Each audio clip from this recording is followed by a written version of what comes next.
One Liam got rejected 100 times before he even started high school, so he prayed for one girlfriend, but the god of love promised him 100 soulmates. Then he admitted the catch: if Liam ever rejected a true soulmate, she would die from losing her destined partner. Meet Liam Archer. During his first week at Westbridge, two girls confessed to him on the exact same day. Liam held out two pretty pink four-leaf clovers, asking both of them to date him. Savannah Porter stared at the clover, then smiled widely like she had already won. Torrey Maddox called him insane while gripping her clover hard enough to crush the stem. Liam searched all night because he completely refused to make either girl feel disposable. He knew that awful feeling too well. Both girls eventually said yes. That left Liam with girlfriends, 98 promised soulmates, and a massive kiss war before homeroom. Honestly, what a chaotic start.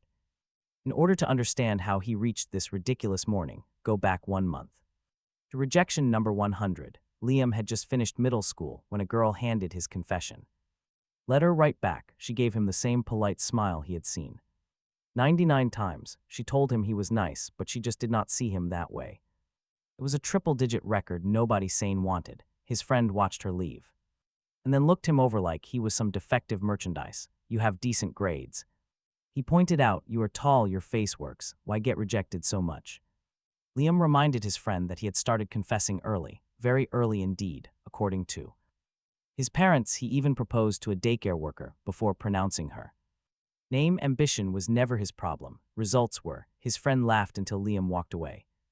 That evening he went to Cupid's corner shrine because humiliation made him religious. He tossed a shiny coin into the donation box and prayed for just one girlfriend in high school. Suddenly the donation box began to shake. A tiny winged man rose out of it, looking like someone interrupted right in the middle of watching television. He introduced himself as the god of love, the divine couch. Potato looked at him once and promised he would meet 100 soulmates during high school. Liam just stared. His request had been one girlfriend. Talk about a major misunderstanding. Destiny had added 2 extra zeros. He pointed at the shrine behind him, warning that if he was lying, Liam would come back with a hammer. The god ducked inside and told him to have faith. Strong words from a god hiding beside a copper coin. 1 month later, on his first morning at Westbridge Academy, he collided with 2 girls near the front gate. The first was Savannah Porter, a confident girl with a sweet voice and dangerous eye contact. The second was Torrey Maddox, blunt enough to look offended by the actual sidewalk. When Savannah met his eyes, a sudden shock ran through his chest. Then Torrey looked at him. The exact same shock hit again. That was the soulmate spark. Liam understood the rule because all 3 of them reacted. Savannah fell backward and grabbed her ankle. Torrey did the exact same thing. Half a second later, Savannah murmured that her ankle hurt, asking if he could help her. Inside, Torrey shoved her hand toward him, claiming hers hurt worse. Obviously, Liam offered each girl an arm. Both grabbed on, then both pressed much closer and started fighting over which side had more of him. Savannah smiled, telling Torrey to walk behind.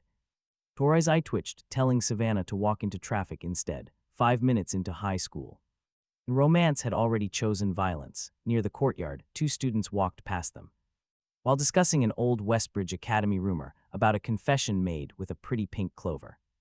A 4-leaf clover supposedly guaranteed a yes. Savannah released his arm. Torrey let go of the other side. Both girls bolted toward the garden at full speed. Their tragic ankle injuries suddenly achieved a miracle recovery. Liam watched them vanish, fully accepting he had just been scammed by 2 pretty criminals. After school, he ran into Torrey near a vending machine. She was holding 2 drinks, pretending one had just appeared by accident.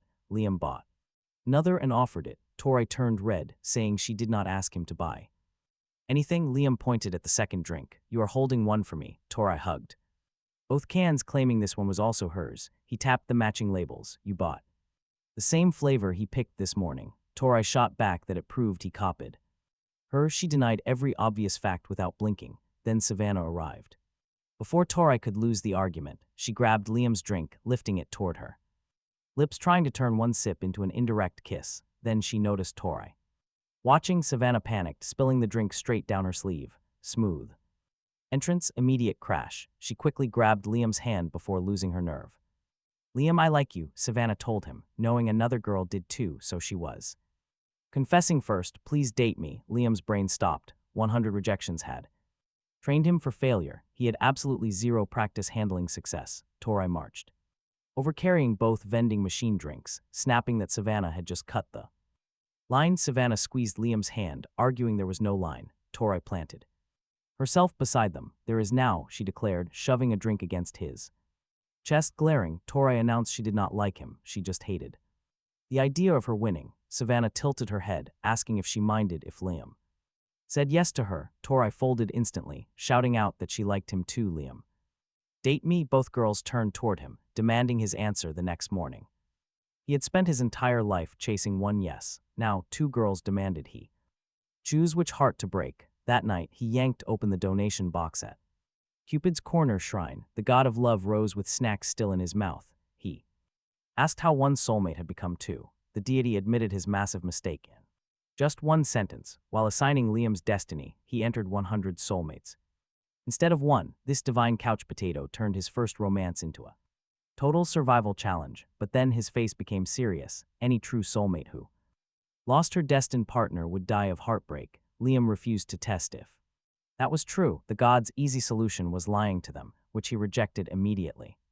Before he finished suggesting it, after 100 rejections, he would not build his first relationship on a cowardly lie. Instead, he made a third choice.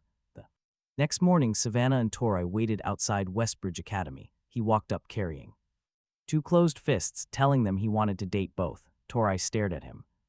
That was the dumbest possible answer. He admitted she was right. Savannah leaned closer, asking if he was serious. He opened his hands. 2 pink clovers rested on his palms. Savannah's smile vanished instantly. Torai stopped breathing for a second. Savannah looked at his muddy knees, asking if he searched all night. He nodded. Savannah gently traced the muddy stem. Torai looked from his scratched fingers to the second clover and finally went completely quiet. He told them he had searched every clover patch around the school all night. His knees were muddy, his fingers scratched.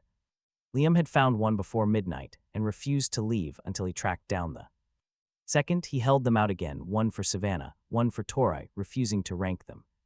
Savannah accepted first, whispering a soft yes. Instantly, her confidence returned. She said yes. Torai glared at her clover for another 3 seconds before snatching it, snapping she only agreed because leaving Liam entirely alone with Savannah would be irresponsible. Savannah hugged his arm, teasing that he had 2 girlfriends now. Torai grabbed his other arm, snapping that Savannah was still completely losing. It finally sank in. Yes, he had 2. The peace lasted exactly long enough for both girls to start pulling him in opposite directions. The next morning, Liam arrived early, practicing greetings by the gate. Unfortunately, he practiced on a nearby light pole, saying good morning to Savannah and Torai, hoping they both looked great until Savannah interrupted, asking if the pole had a name. Torai crossed her arms, calling him shameless for his 3rd girlfriend. He wanted the pavement to split open and swallow him. Instead, he held both hands and walked inside. That worked. Everyone noticed immediately. One boy missed a step while counting his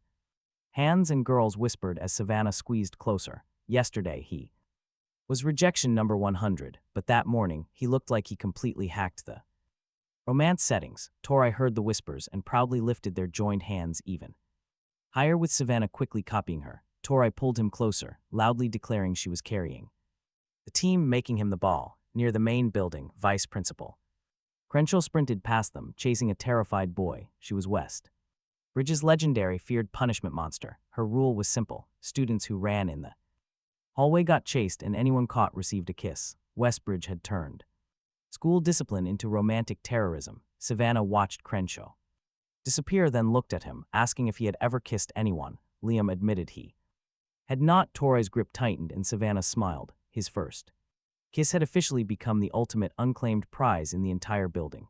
At lunch, Savannah lifted a bite from her tray, demanding he eat it. He obeyed to survive. Torai dropped a box of cookies between them. Eat these instead, she demanded, calling Savannah's food pure manipulation.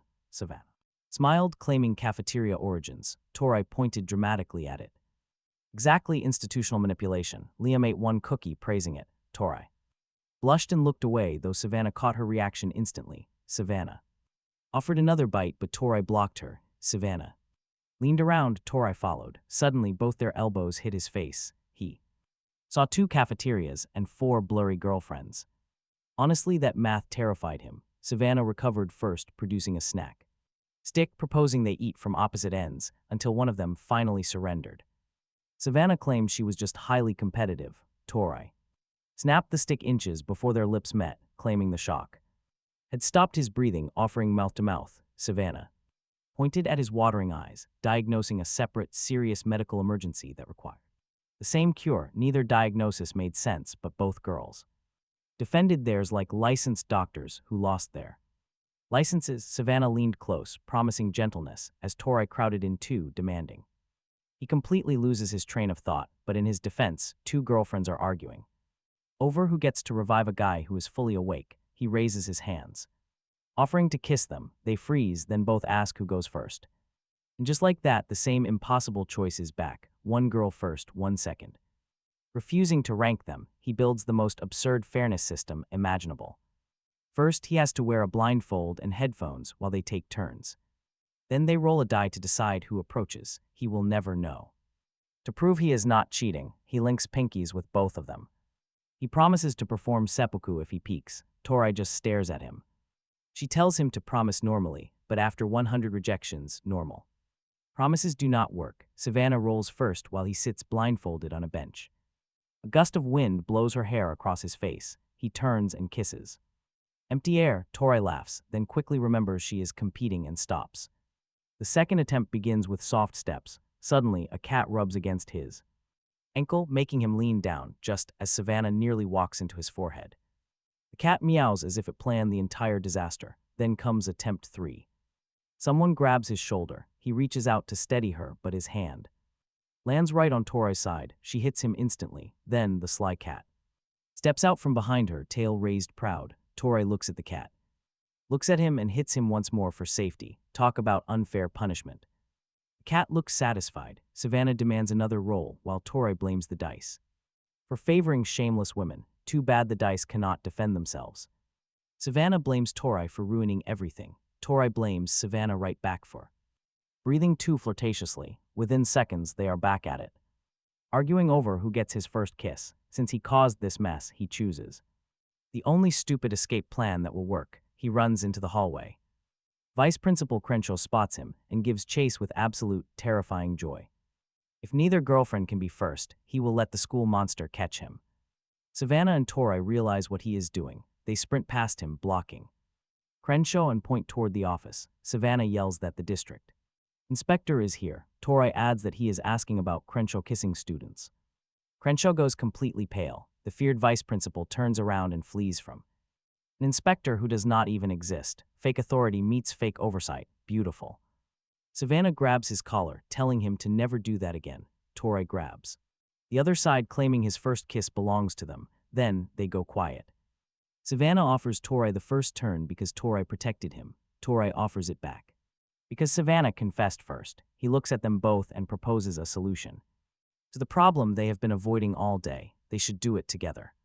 Savannah catches on first and moves in. Torai calls them shameless but moves closer anyway. Together, the three of them share his very first kiss. Nobody is ranked second, nobody loses, and nobody feels disposable when they pull apart. Savannah looks delighted. Torai looks furious at how happy she is. He was the boy rejected 100 times. Now 2 girls are holding his hands, arguing over who kissed him harder. That settles his first kiss. 98. Promised soulmates are still ahead, and the next spark is already waiting. The next afternoon, he headed over to the Westbridge Academy library. He was there because Savannah and Torai both wanted cookbooks. They spotted the same dessert cover and immediately started bickering. Savannah wanted a recipe to make him remember her forever. Torai only wanted it because Savannah did. Baking was now a war. No ingredients bought yet, but as they argued, he noticed someone. A quiet student was working beside the return cart. She looked up. And then boom, a literal soulmate spark shocked them both right there. His hand stopped midair. Her name, he later learned, was Abigail Sutton. At that moment, he only knew she was a quiet library volunteer. She was trying to survive his 2 loud girlfriends without making eye contact. Meanwhile, the other 2 were still arguing, explaining his love life was impossible. He walked up and asked her where the adventure novels were. Abigail quietly opened the book in her hands and pointed to a printed line. "Follow me," it read. She did not speak, not a single word. She communicated entirely by showing people printed sentences in books. Abigail led him through 3 separate aisles and built a massive stack. He reached for the top book, but she immediately shook her head. She replaced it with another, then 6 more books. This quiet girl had very strong opinions. Did she expect him to read all this? Abigail opened up a comedy novel and pointed directly to a line. "Do your best," it read. He asked if her favorite book had a happy ending. She flipped through the pages, found her answer, and turned the book to him. "That depends on you," it read, but her heavy blush was entirely her own. Unbelievable, this quiet librarian had serious game. She just outsourced her dialogue. Since his library card was not active yet, the front desk blocked him. Abigail hesitated, then offered him her own worn, battered novel. The cover showed a princess reaching through bars to a wounded knight. She pointed to a line near the bottom. "My favorite," it read. That made the loan personal. He promised to return it tomorrow. Outside the library, he finally saw her name on her student card. Abigail Sutton. She nodded, then pointed to a line. "Please take care of it." He held the novel close and promised he would, making her shoulders relax. That night he read it all. The princess loved a forbidden knight. They kept reaching for each other through strict rules and terrible timing. The knight promised to return just before her forced wedding day. The princess opened the tower door, and then the book abruptly ended. The final reunion was completely missing. Talk about a seriously cruel cliffhanger. He stared at that final blank page in complete, utter disbelief. Abigail had recommended this on purpose. Quiet girls are truly dangerous. The next afternoon, he returned to the library, demanding the sequel. Abigail's eyes immediately brightened, handing him volume 2 right away. Outside, he asked why she always used book pages to speak. She searched the pages, pointing to a line. "People think I am strange." Turning another page, she pointed again. "I have never had a real friend." Cover, classmates mocked her pauses. Even her mother treated the habit like something embarrassing. Abigail shared this through short lines and one painful nod. He kept it simple. Then he would be her friend. She looked up for half a second, holding his eyes. He borrowed the first novel again before leaving, then disappeared from the library for several days. Savannah and Tori still saw him at school, but he looked half dead, sleeping. Through lunch, missing every stare, and once even thanking a trash can for holding the door. The trash can had done absolutely nothing. Abigail noticed him between classes with Savannah on one arm and Tori on the other. She lowered her book and walked away before he could reach her. He called her name, but she kept walking. He still needed one more night to finish what he was building. After several days, he found Abigail alone near the library windows. She started to leave, but he stepped in front of her, holding out his phone, explaining he borrowed her book again for this. The screen showed the entire novel broken into selectable lines. He had manually typed every page into a simple speaking app. When Abigail tapped a sentence, the phone read it aloud. That was the whole trick, no lecturing. His fingers had suffered enough. She tested one line. "Good afternoon, Liam." The phone spoke while Abigail looked directly into his eyes. She tapped another. "Thank you for coming back." Her eyes filled. Then her finger hovered over a line near the bottom. "I love you." The phone said it clearly. Abigail panicked, quickly tapping another sentence. "Please disregard the previous statement." He almost laughed. But her hands were shaking, so he answered straight, "I love you too." Abigail, she looked at him without a page between them. His fingers still hurt from several nights of typing, but he stopped caring. Abigail tapped one more line. "Please stop staring." He grinned. Several nights of typing earned him this. He was collecting his full reward. Her phone answered, shameless. She was smiling. When it said it, that afternoon in the library's empty study room, he introduced Abigail to Savannah and Tori properly. He explained that Abigail was the quiet library volunteer. He had mentioned she uses books and this app to speak. Savannah studied Abigail's face, while Tori studied his face. Then Tori pointed at the phone. She asked if he disappeared for days for this. Nodding, he admitted typing the whole book. Savannah took the phone and scrolled, her smile turning dangerous. Did he work this hard? For another girl, he asked both girlfriends to let Abigail join them. Tori crossed her arms, saying he cannot keep finding soulmates and acting like they are furniture. Savannah added, "What happens when girlfriend number 10 arrives?" He answered with the worst analogy available, finding oil under one property does not make the oil under another property less valuable. Rolling her eyes, Tori stared at him. "Did you just compare us to oil fields?" He raised both Hands, in his defense, oil is valuable. Savannah covered her mouth and laughed.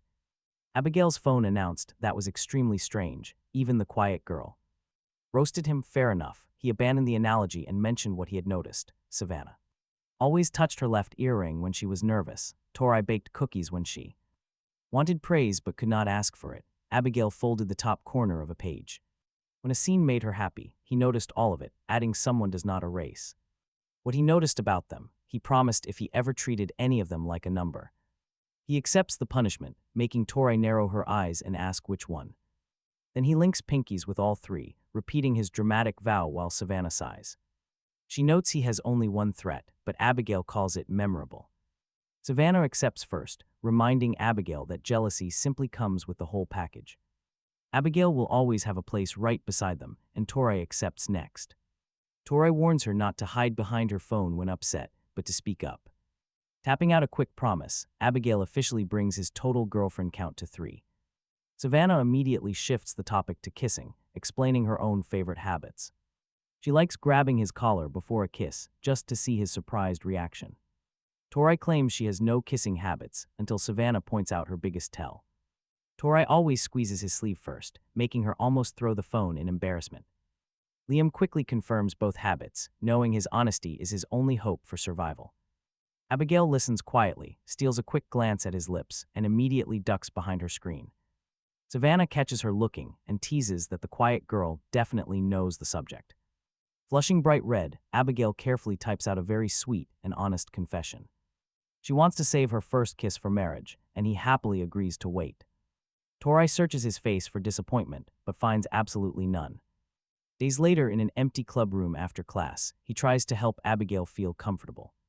He brings out a deck of cards and introduces one simple game rule. Lose the round, and the winner gets 5 seconds of tickling the loser.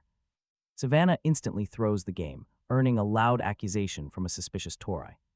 Tori purposely throws the next round, and both girls hold out their hands. They do not even wait for him to announce the penalty, absolutely zero subtlety here. Savannah wins round 3 and immediately attacks Tori's sides, making her kick the table. Cards fly directly into his face, and then a losing Savannah demands her tickle punishment.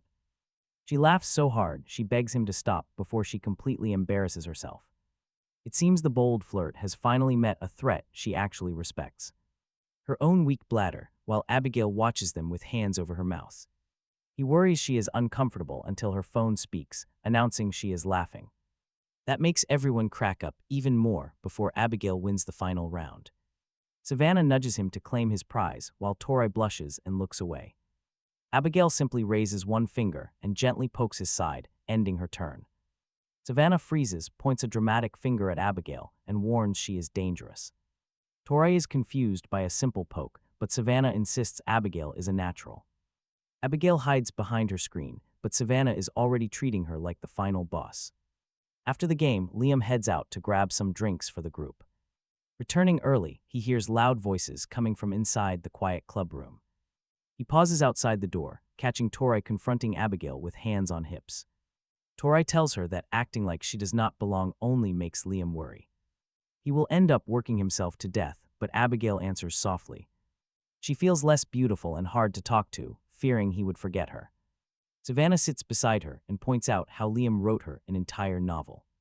He did that just to get her attention, and he even forgets his homework. He never forgot her, and Tori agrees that Abigail needs to stop doubting herself. It forces them to defend her, which is just Tori's classic Tsundere way of caring. Aggressive but useful words echoed. Abigail finally smiled without hiding it. He knocked with the drinks and stepped inside. Abigail looked at Savannah, then Tori. Both girls nodded. She opened her app and selected a new sentence. I changed my mind. I want my first kiss now, she asked him directly. He waited for her to move first. Abigail stepped forward and kissed him. The girl, who once needed a book between them, chose the moment herself. Savannah immediately raised her hand. I support this beautiful growth, she said. I also require reassurance. Tori shoved her aside. You got fed at lunch yesterday. I am first. Abigail's phone announced, please do not fight, so he kissed Savannah, then Tori. That ended the argument for almost 10 seconds. Savannah said she felt lucky. Tori muttered that he was lucky. Abigail's app corrected both of them, saying we are all lucky. Abigail left the club room between Savannah and Tori, still Holding his hand, the next morning, a perfect scoring girl looked at romance. The way normal people looked at spam email, then the soulmate spark hit. Again, the next morning, biology class paired him with Westbridge Academy's top student. Her name was Reese Talbot. Reese had just scored 100 on an exam. Everyone else hated, and she was already correcting the answer key. The teacher checked her note, erased one printed answer, and thanked her through clenched teeth. A student behind him whispered that Reese had never missed a question at Westbridge. Another moved his paper farther away like perfection might be contagious. Students called her a human calculator. Then she looked at him. The soulmate spark hit. Reese's pencil stopped for 1 second, then she wrote. Another equation like destiny had interrupted something important. There.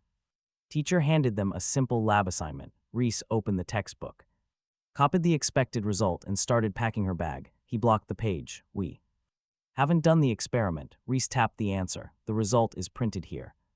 Repeating the process wastes time. He tried the experiment anyway and nicked his finger on the equipment. Reese caught his hand before he could reach for a tissue. Then she put the cut finger in her mouth. He forgot every scientific fact he had ever learned. Tori, his walking denial machine, saw the whole thing from the next table. What are you doing to him? She snapped. Reese released his hand. Saliva can reduce surface contamination. Tori grabbed his wrist and wiped it with 3 disinfecting pads. You don't disinfect a boyfriend by eating him, Tori warned. Reese remarked that Tori's method used more supplies.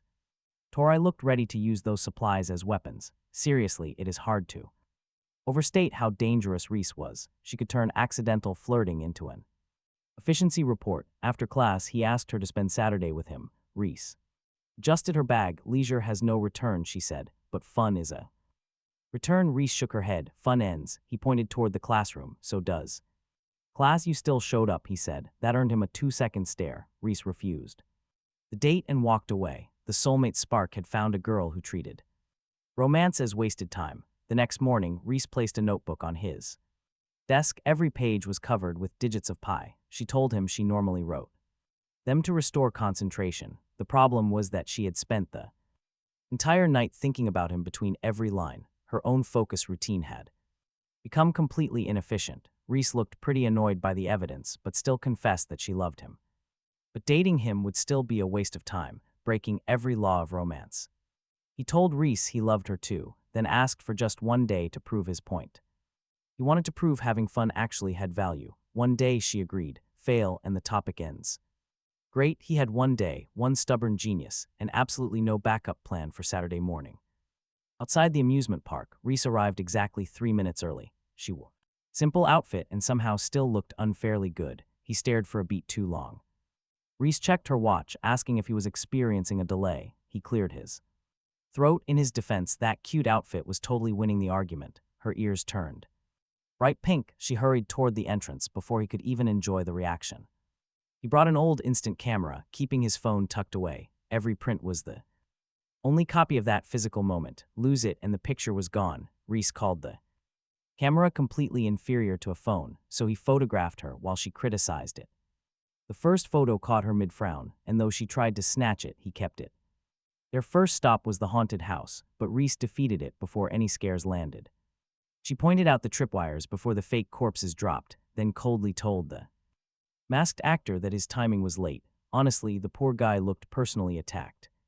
On the teacups, Reese calculated the shortest rotation. He immediately spun them the other way, catching her rare laugh in a photo while refusing the unflattering retakes she demanded.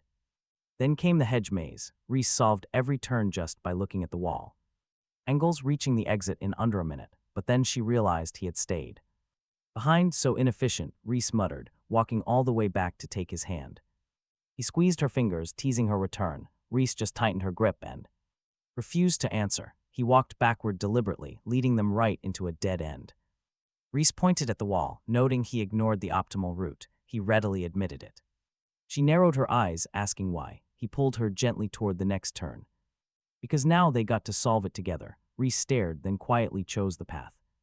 Now the Ferris wheel was the real test. Once their car rose high above the park, her shoulders locked. Turns out, this brilliant human calculator was terrified of heights.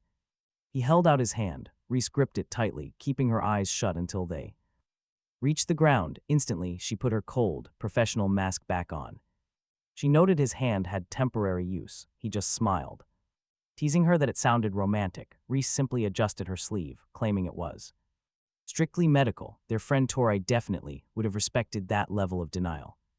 At sunset, they sat by the fountain, spreading the instant photos out. Reese admitted it was pretty fun, but immediately repeated that fun had zero lasting value. He gathered them up and held his lighter right underneath. Reese's expression instantly shattered. He reminded her that these were the only copies. She panicked, calling his actions completely irrational. He flicked the lighter on. The flame was inches away, but Reese had to make a choice. Suddenly, she lunged forward, clutching the pictures to her chest. One corner bent in her desperate grip. Tears filled her eyes before she could even hide them. Reese looked down at that very first picture of her, frowning so grumpily at the camera. "I want to keep them," she quietly admitted. Then she looked up. "I want to keep making them with you," she asked him. To be her boyfriend, he said yes. Reese kissed him right there beside the fountain. He inspected the bent photo for damage. His efficiency was completely ruined that evening. He brought Reese to meet his other 3 girlfriends. He explained that Reese had felt that same soulmate spark, asking if they would accept her beside them. Savannah, his bold first girlfriend, asked if Reese had enjoyed their private date. Reese simply answered yes, making Savannah's smile tighten. Tora muttered, "Too honest, dangerous." Abigail's phone immediately welcomed Reese to the group. Savannah made Reese promise that future experiments would never involve putting random parts of him in her mouth. Reese replied that the request lacked scientific scope. Tori stepped in, warning her to say yes before she expanded the scope of a chair. Reese agreed. Savannah accepted her and Tori accepted while pretending the chair did the negotiating. He repeated his usual self-punishment vow if he ever treated anyone unfairly. Reese actually improved the plan by recommending poison over seppuku because it was faster. He just stared at her. She stared right back. Talk about intense. The human calculator joined them and immediately optimized his death threat. Savannah decided their next outing needed to include everyone. A water park, she announced, banning private dates until the rest of them recovered. The next day at school, Tori arrived carrying 3 swimsuit bags, refusing to explain. It turned out she had packed 3 different choices and still refused to pick. The next weekend at the water park, Savannah and Reese walked out in their swimsuits, asking for his opinion. He had one brain and it resigned. Savannah turned around, watching his reaction while Reese watched his face closely, calling the expression measurable approval. Abigail hid behind a massive pool float, blushing hard but smiling. Tori wore a covered dress over her swimsuit, keeping her hands near the zipper. Every time he looked over, she checked Savannah and Reese instead. They headed to the hot tub first. Savannah slid right next to him, wrapping her arms around his. "This water is freezing," she murmured, even though it was warm enough to cook soup. Reese saw the contact and copied her exactly on his other side. The human calculator applied way too much pressure. Savannah noticed Reese copying her and squeezed even harder. His vision started fading under those 4 determined arms and his terrible life choices. He went limp against the pool edge, completely passed out from sensory overload. But Savannah treated the situation like a full-blown medical emergency. She leaned in for an enthusiastic round of mouth-to-mouth resuscitation, while Reese insisted on finding a lifeguard. That was when 3 older guys blocked Reese's path. One of them looked her over, demanding she stay with them instead. Another grabbed Savannah's wrist when she tried pushing past them. The loudest thug laughed at his unconscious body, claiming neither girl could possibly be dating him. They had insulted Reese, grabbed Savannah, and openly mocked him. Now the payback was going to be just as public. Reese suddenly jabbed 2 fingers right into the first punk's eyes, forcing him backward. Savannah twisted herself free, but the second guy stepped forward. Tori saw the fight unfolding from across the pool. She grabbed his shoulder, screaming that Savannah and Reese were in danger. Adrenaline immediately snapped him awake. He stood between those thugs and his girls. The loudest thug looked at Savannah, then Reese, and laughed again. "You expect us to believe both of them are yours," he sneered, but he did not need a speech. Savannah kissed his cheek in plain view, while Reese studied her then. He kissed the other side with absolute seriousness. Swimmers started watching. Swimmers watched. The loudest boy looked around and his laugh died. One muttered that Liam had impossible main character energy. Another called him a gigachad. Like a medical diagnosis, all 3 backed away. A lifeguard reached them after the damage was done, keeping them from stepping forward again. The Boys backed off, but the pool was still missing one person. Liam looked around and realized Abigail was gone. Her large float drifted empty near the far side. He ran toward the whirlpool channel because that was where he had last seen her. He found Abigail in a deeper pocket with the broken float strapped beside her. Her phone flashed red while she tried to make the speaking app call for help. The app was too quiet under the water and crowd noise. The battery dropped again. Abigail looked toward the people passing above her. Then she used her own voice. Liam, the sound was high, small, and completely clear. He heard it. He jumped in, reached her, and carried her out against his chest. Abigail coughed, gripped his shirt, and called his name again without the app. Savannah and Ree rushed over. Tori shoved towels into his hands. Abigail looked at all of them, then kissed him in front of the entire pool. Savannah wiped her eyes and immediately demanded equal attention. Later, Savannah was already scheduling her own kiss. Once Abigail was safe, Liam turned to Tori. She was still wearing the covered dress. He asked why. Tori glanced towards Savannah and Ree.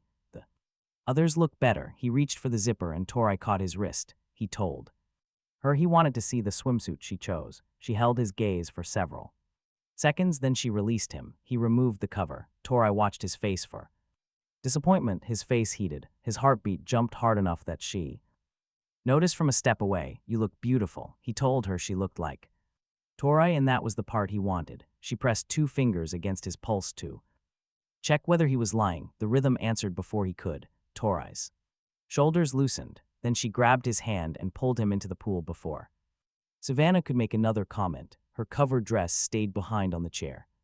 Tori kept hold of his hand as she joined the others. He thought the human calculator was his strangest girlfriend. Then he met a chemist whose warning labels had warning labels. One bad cup of tea turned his whole love life into a 1-hour survival game. The next afternoon, he passed Westbridge Academy's chemistry lab and felt the soulmate spark through the open doorway.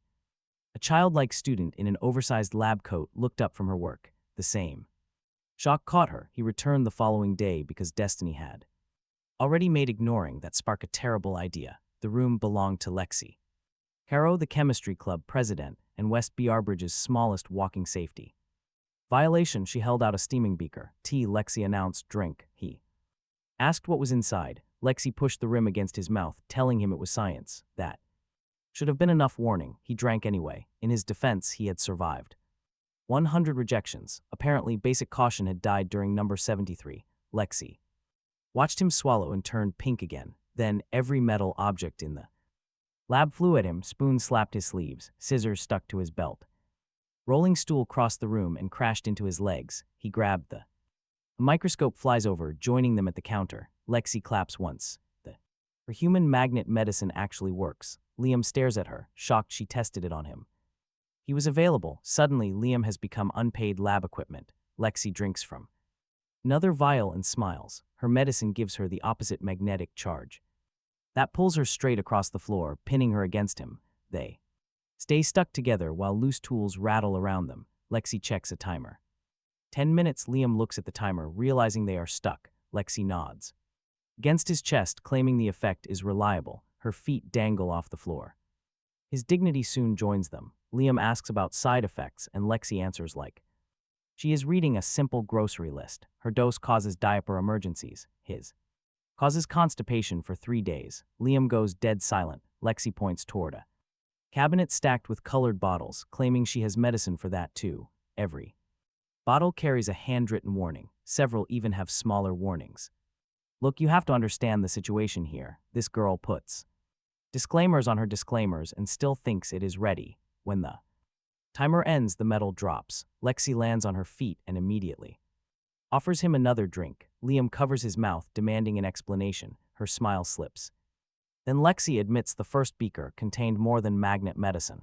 She had added a love potion after feeling their soulmate spark. Lexi admits she panicked after feeling that spark, using the potion because she wanted a guaranteed yes before he could reject her. That crosses the line. Liam forces himself to vomit the potion. His stomach cramps and his knees hit the floor. Lexi grabs his shoulders while his body shakes against the counter. Lexi begs Liam to stop, but he keeps going until nothing remains. The potion can fake attraction, and he needs it gone before deciding if he truly chooses Lexi, his vision blurs. Lexi pulls a clear vial from her pocket. This neutralizer cancels the love potion. His jaw is locked, so she takes the medicine into her own mouth and presses it against his lips. The medicine goes down. His breathing steadies almost immediately. Lexi pulls back, staring at him with teary eyes, whispering that since the potion is gone, he might hate her now. The neutralizer hits her too. Light wraps around Lexi's body. Her childlike form stretches into an older version of herself. The coat finally fits. Liam forgets how sentences work. Lexi catches him staring and folds her arms, asking if he is experiencing another side effect. Liam clears his throat in his defense. That transformation came without any warning label. She almost smiles. Then Lexi explains the only rule he needs. A failed immortality drug keeps her trapped in that small form while she researches. The neutralizer temporarily restores her older body. Liam checks his chest. The soulmate pull remains, so do his feelings. He stands to face her, telling Lexi he hated the potion but still likes her. She blinks in surprise. Liam asks her to date him without drugs, tricks, or chemical shortcuts. Lexi throws both arms around him. Lexi shouts yes. Her answer hits harder because the love potion has already failed.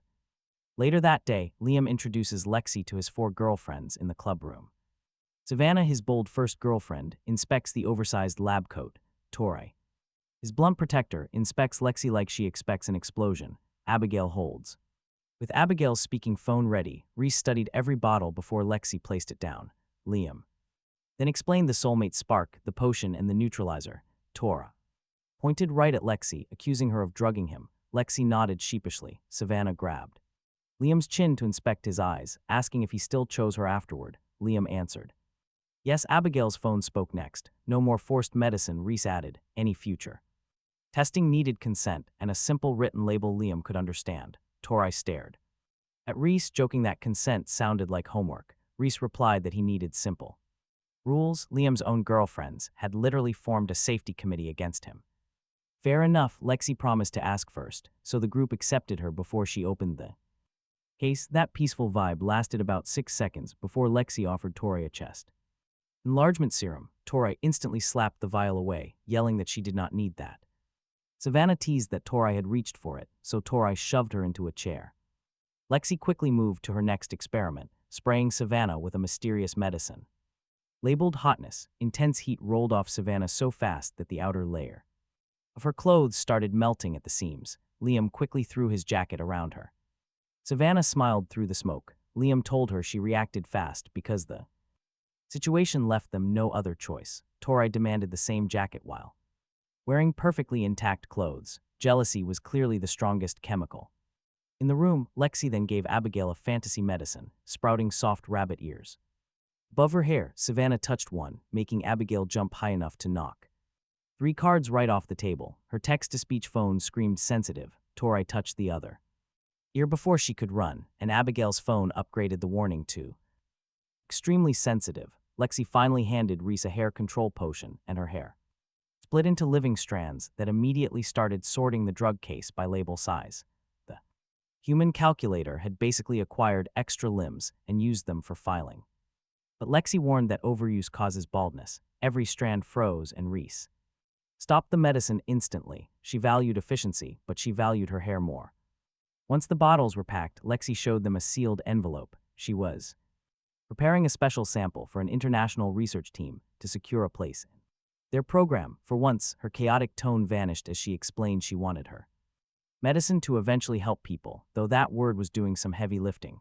Lexi set down 2 tea containers, placing a small beaker beside Liam's seat and a large pitcher beside the girls. Just as she opened her mouth to explain the difference, her earlier side effects suddenly struck. Lexi grabbed her stomach and sprinted straight to the restroom, her diaper plan failing miserably. Meanwhile, Savannah looked at Liam's special beaker, asking why he got different tea before Tori picked it up. She called the chemist shameless, and before Liam could stop her, Savannah took a sip. Tori snatched the beaker and drank too, while Reese sampled it to identify the difference, and Abigail followed because everyone else had already made the mistake. Lexi returned as Liam snatched the beaker back, and her face went completely pale. Lexi grabbed the container, gasping that it was meant for Liam. He stared, asking what she had put inside. Lexi admitted the potion was designed to make him desperate to kiss her. Liam told her he would kiss her willingly, which really should have been a sweet moment. Instead, Savannah grabbed Liam's collar mid-sentence, while Tori fiercely seized his arm, while Abigail's phone spammed the word kiss until its speaker completely distorted. Calculating the fastest route to Liam's mouth, the drug was reacting differently. Inside Girls, Lexi gave Liam 3 brutal facts as they backed toward the door. This drug amplified desire until it drowned out every other trait. After 1 hour, the loss could become permanent. The cure was in Lexi's lab. A timer started ticking on Lexi's phone, leaving only 59 minutes and 58 seconds. His 4 girlfriends lunged. Liam and Lexi bolted. The hallway was now a romantic survival game. With absolutely terrible rules, Savannah ripped a door right off its stopper while Tori kicked through a maintenance cart, predicted their turns before they even made them. Abigail moved so silently, she suddenly appeared right beside Liam without any warning. The timer dropped below 40 minutes. Savannah still flirted while bending metal. Tori still yelled at her, kept correcting their route. Abigail reached for Liam's hand. Before every kiss attempt, their normal habits were starting to disappear, only the urge to kiss Liam kept growing stronger. For one embarrassing second, he actually enjoyed the tension. Then Savannah bent a railing with one hand. Fantasy over. He preferred his girlfriends with actual personalities. Lexi reached into her coat and pulled out some face-melting medicine. Liam knocked her hand away. Absolutely not. The vice Principal Crenshaw rounded the corner at that exact moment. The punishment monster saw 4 students sprinting and charged straight at them. Lexi panicked and sprayed her. Crenshaw's makeup absorbed the medicine without even smudging. Lexi stared. That should melt a face. Crenshaw covered her cheeks and crawled backward behind a trophy case. She would rather abandon authority than reveal what lived beneath that makeup. The divine mystery of Crenshaw's real face survived another day. Their pursuers split around the stairwell. Liam sent Lexi toward the lab while the countdown kept falling. Liam told her, "I will keep them." "Izzy," she grabbed his sleeve. "They will crush you," she warned. He replied, "Then work fast." He ran the opposite direction, shouting their names. All 4 girls followed. The decoy worked until Abigail slipped on a fallen folder and struck her head against the wall. Liam stopped immediately to check the injury, holding a cloth against it. Abigail opened her eyes and kissed him 3 times before he could move. Liam wrapped his jacket around her arms, holding her safely against the wall. Her phone kept buzzing. "Kiss Liam," he told her. "I will give you as many as you want after you are yourself again." The promise slowed her for 1 second. That second saved him. Tori appeared above the stairs and launched Savannah directly at his chest. Savannah pinned his shoulders. Tori landed beside them and grabbed his face. Both kissed him while arguing over who reached him first. Their rivalry had survived the drug. There was his loophole. Liam told Savannah that Tori had stolen more kisses. He told Tori that Savannah was smiling about it. Both turned on each other. They lunged from opposite sides. Liam ducked. Savannah and Tori collided mouth first. Their eyes widened as he escaped while their pride rebooted. At the chemistry lab, Ree had already beaten Lexi there. The human calculator predicted the cure route and blocked every single exit. Lexi found 1 partial reversing dose, drinking enough to regain her older form. She tried to walk past Ree as an unfamiliar senior student. Ree looked at the oversized diaper bag hanging from her shoulder. Lexi restated. The disguise lasted 1 sentence. Ree tied her to a chair with extension cords. Lexi's confidence collapsed completely, and she admitted her reckless experiments had driven students away from the club. Now the first people who accepted her might lose themselves because of another shortcut. Liam reached the lab door before Reese could take the actual cure, so he called her name and ran. She followed exactly as predicted, cornering him inside an empty classroom and kissed him with both hands on his face. He stopped resisting long enough to keep her away from Lexi while the partial dose wore off. Lexi shrank inside the extension cords, the loose loops dropping around her smaller body as she slipped free, grabbed the silver cure vial, found them, and pressed it against Reese's neck, making her knees fold as the medicine cleared the kiss obsession. Liam caught her before she hit the floor, then Lexi, and he used the remaining cure on Savannah, Tori, and Abigail. The timer stopped with several minutes left. Minutes later, they carried everyone to West Bridge's infirmary. His girlfriends woke one by one while Lexi waited beside the door, ready to leave. Savannah claimed she remembered nothing, then refused to look at Tori. Tori also claimed amnesia while wiping Savannah's lipstick From her mouth while Abigail hid behind her phone, Reese opened one eye and stated the exact number of kisses she had taken. Clearly, nobody had forgotten anything. They were simply dying of absolute embarrassment. Lexi bowed her head and apologized, saying sorry to Savannah for the ripped door and to Tori for the collision. Abigail got a direct apology for the head injury, and Reese got one for the sedative. Lexi reached for the door, but Savannah blocked it and asked what she planned to do next. Lexi said the club would be safer if she stopped researching. Liam pointed at the 4 girlfriends she had cured, saying her mistake caused this, but her medicine also saved them. Lexi looked up, remembering he promised they would face her mistakes together. Then he told her to keep the dream and drop the shortcuts. Savannah took Lexi's hand first, while Tori warned that the next unapproved potion would be inserted somewhere medically inconvenient. Abigail's phone welcomed Lexi again, while Reese began rewriting every warning label in larger print. Lexi stayed, and Savannah decided their next group outing would be a flower park wedding contest. After Lexi, they should have known better. The next weekend, Savannah brought them to a flower park for a public bouquet contest. The prize was one staged wedding photo with a dress, suit, and enough flowers to bankrupt any normal teenager. Savannah read the sign twice, then looked at Liam like the photographer had already booked their anniversary, demanding she wanted that picture. Tori crossed her arms, asking if she wanted every photo where Liam wears a suit, and Savannah smiled, saying absolutely. Lexi had recovered from the kiss zombie disaster and promised not to medicate the flowers. Reese checked the contest rules, while Abigail held their registration cards as her speaking phone wished everyone luck. Liam tied the family's entry sash to a wooden pole and raised it like a flag. Savannah cheered while Tori called it embarrassing, then stood directly beneath it. They had a family flag, 5 girlfriends, and absolutely zero clue how intense this flower fight would get. A group of oversized contestants entered next, calling themselves the Gorilla Crew, treating a simple flower park game like demolition work. Their leader, Porter, glanced from Abigail to their flag, while the Gorilla leader mocked their tiny team. Tori stepped forward, mock Abigail again, and she will fold her before the flowers land. That savage greeting set the tone. Vice Principal Crenshaw climbed onto the throwing platform. The organizers had appointed this dangerous punishment monster the official referee. Her only rule was simple: no violence between competitors. Crenshaw launched the bouquet hard enough to whistle.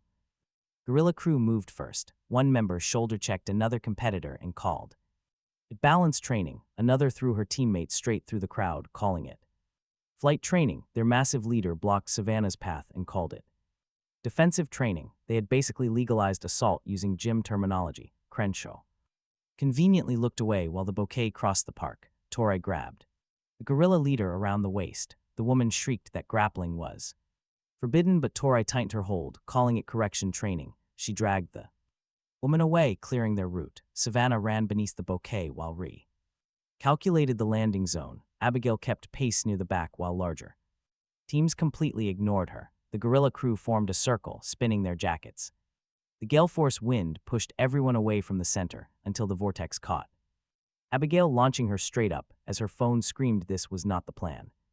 Abigail reached both hands out and the bouquet dropped right in. The Gorilla Crew's best attack had delivered their quiet librarian directly to the prize. Beautiful, they speedrun their own defeat. The wind died and Abigail fell. She bounced off Savannah, clipped landed against Tori, and kept on dropping. The girls had accidentally provided 3 emergency cushions, and Porter caught Abigail before she hit the ground. She hugged the bouquet against his chest.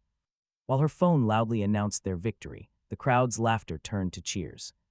The gorilla leader stared at her dizzy, spinning teammates. Tori finally released her and dusted off her hands, telling her it was great training. The woman had no comeback left. Catching the bouquet successfully qualified their group for the final draw.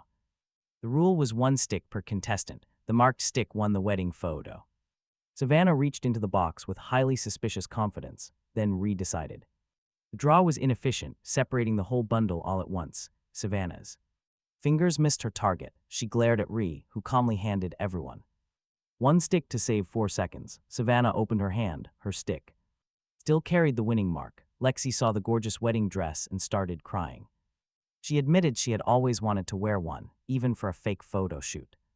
Savannah looked at the dress, then at Lexi, and offered her the winner's spot. Lexi cried even harder. Then Savannah turned toward the photographer and told him they were all taking it. The photographer tried to explain that the package only covered one couple. Savannah pointed at the 5 girls around. Porter telling him to use a wider lens. The photographer handed Savannah the delivery envelope for the finished picture. She wrote Porter estate across the envelope, still arguing about the lens. 10 minutes later, Porter stood in the center as every single girlfriend crowded into the frame. Lexi wore the wedding dress. Savannah held one side of the veil and gripped Porter's arm like she had won the prize herself. Torre grabbed his other arm while Abigail held the bouquet. Reese adjusted everyone by height for visual efficiency. The camera flashed for one perfect second. They looked like a permanent family. Afterward, Savannah pulled Liam aside and admitted she had scratched the winning stick. Earlier, Reese's bundle trick had ruined the location, meaning Savannah had won by chance anyway. She laughed once, then her face went empty as she looked at Liam. She told him to break up. He thought he misheard her. She pressed the fresh wedding photo into his hand and walked away before he could stop her. She gave him no argument, warning, or explanation. The highest point of that day had lasted only one camera flash. That evening, an unfamiliar number called him. Savannah whispered from inside the Porter gated estate. Her mother, Miranda Porter, confiscated her phone after seeing their relationship. Miranda rejected the family arrangement. A private car was coming tonight to take her. Savannah had found a hidden staff phone and called Liam before the battery died. "Don't come," Savannah whispered. "She will destroy his life." The line cut. Liam remembered the delivery envelope and her written words. Porter estate. He went straight there, but a guard met him at the gate. Liam told the guard he needed to see Savannah, but the man grabbed his arm, forced him against the wall, and called him unworthy of her. He sneered that poor boys disappear under intense, wealthy pressure. For several seconds, Liam believed the ugliest part of that. 100 rejections had trained him to accept being left behind. Then he saw a 4-leaf clover growing right beside the gate. Savannah had once trusted him from his dirty hand anyway. Liam pulled free. The guards shoved him. He stood up and called the others, explaining. Miranda locked Savannah inside and planned to remove her tonight. Savannah tried to protect them by leaving alone, but Liam refused the sacrifice. When he announced he was entering the estate, Torre answered first. Torre snapped they were coming. Reese tightened her bandages. Savannah had protected Liam before. Abigail's phone added that she belonged. Lexi packed medicine and promised to label it. She stayed. After his worst experiment, Miranda had taken one. All returned after dark. Their first plan was throwing a small ball against Savannah's window. A cat leaped from the wall and slapped the ball into a fountain. Then it strutted through a pet door like a security drill. Reese watched.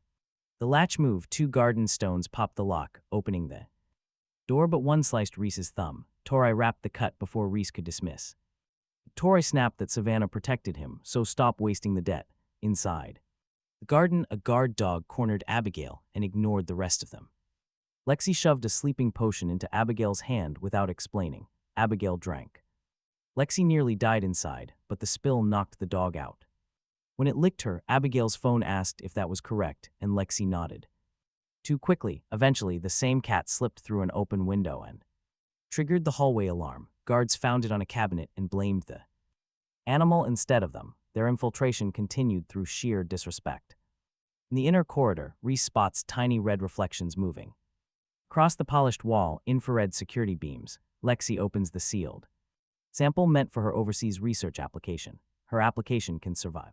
Without this, Lexi tells him, Savannah cannot leave tonight. She drops the medicine into his eyes. Bright beams block the corridor, leaving one narrow route near the ceiling. Torre ties them together, climbs first, and carries most of their weight. He follows right beneath her because this route ignores personal space. His face stays pressed against her as they move in rhythm. Torre looks down, threatening to kill him, whispering that he is the one holding her back. Her grip tightens hard enough to prove the threat. They cross the final beam and reach Savannah's door. He opens it, but the alarm screams. The room is empty. Guards flood the corridor before they can move. They drag the entire group into a sitting room, forcing them to their knees. That is where Savannah's mother finally faces him in person, Miranda. Porter owns the estate, the guards, and the decision threatening Savannah's future. She carries herself like every room has already agreed with her. Miranda asks why he thinks he deserves her daughter. He tells her Savannah chose him. Miranda's expression hardens, and then she explains the wound. Behind her control, Miranda loved Savannah's father when they were both painfully young. He was dying, so she took their only medical chance to have his child before he was gone. Miranda became a mother at 13 and spent the rest of her youth carrying grief alone. She fears Savannah has inherited the same reckless devotion. Miranda believes loving him will leave Savannah abandoned. Broken, the room stays quiet. As Miranda speaks, the infrared effect fades and he finally sees her eyes clearly. The soulmate shock hits both of them. Miranda grabs the arm of her chair, suddenly blurted, "Would you go out with me?" Every guard looks away. Tori makes a sound usually heard before violence. Miranda quickly covers her mouth, recovering her authority. Reese stares at her. Abigail's phone makes a tiny error sound. Lexi checks if any medicine leaked. Tori points between Miranda and him. That spark happened, didn't it? Miranda refuses to answer, her hand still gripping the chair hard enough to whiten her knuckles. Miranda insists that changes nothing. He will still leave Savannah. He answers that he won't. The god of love has stopped cooking and started committing crimes against family dinners. Miranda brings out a lie detector because she trusts machines more than teenagers. The device only confirms statements. Miranda still controls what happens next. She tests Tori first, asking whether Tori's cup size is smaller than Savannah's. Tori answers no, but the machine buzzes false. Miranda asks if Tori has considered padding her swimsuit. Tori answers no again. The machine buzzes false again. Miranda asks whether Tori envies Savannah's body. Tori shouts absolutely not, but the detector calls that false too. Savannah is missing, and her mother still finds time to roast Tori through electronics. Then Miranda asks whether Tori loves him. Tori mutters, obviously enough. The machine buzzes false and her face drains. He reaches for her hand. Tori grabs his collar instead, shouting, "I love this idiot more than I break down every single wall in this estate before I ever let you take him from us."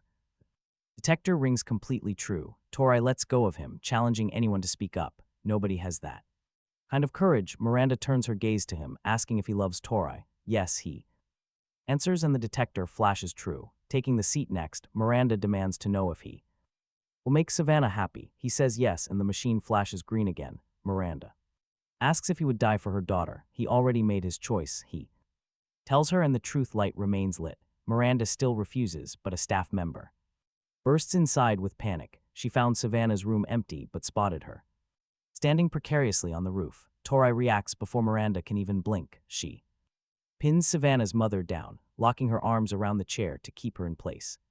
Tori screams for Liam to go. Minutes later, he reaches the Porter estate roof. Savannah stands past the safety railing, with the private car idling far below in the driveway. Looking at him, she starts sobbing, saying that if she stays, her mother will destroy everything around him. Savannah tells him he will lose school, his friends, and his future. He steps closer, but she retreats. He tells her life without her is worth far less than anything Miranda could ever take. Savannah shakes her head and takes a terrifying step off the ledge. He leaps straight after her, catching her wrist. The sudden weight tears through his shoulder, dragging him over the brink. Savannah begs him to let go before they both fall. His grip only tightens as he tells her he searched all night for her Clover, swearing he won't drop her now.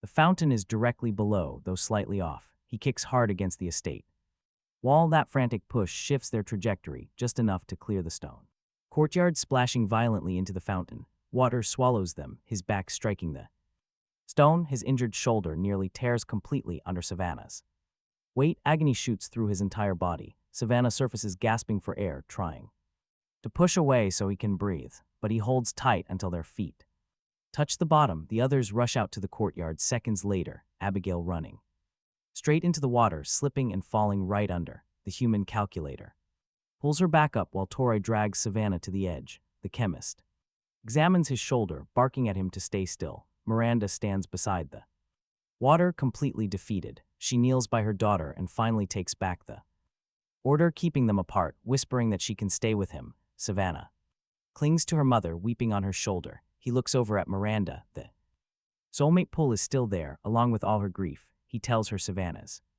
joy doesn't have to mean her mother is left entirely alone. Savannah looks up, holding her hand, begging her to stop treating her own life like a Curse, Miranda stares at him, realizing he is asking to date his girlfriends. Mother, he confesses it sounds awful, and Torai points a finger from the water, muttering it sounds even worse from there. Torai's expression then hardens no more. Guards seized phones or financial threats used against them.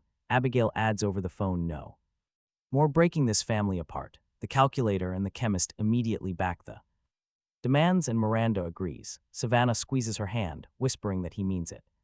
He asks Miranda to seek her own joy and date him honestly. Miranda accepts, bringing his girlfriend Tally to a whopping 6. The guards who held them down now stand in silence as Miranda joins the very family she tried to destroy.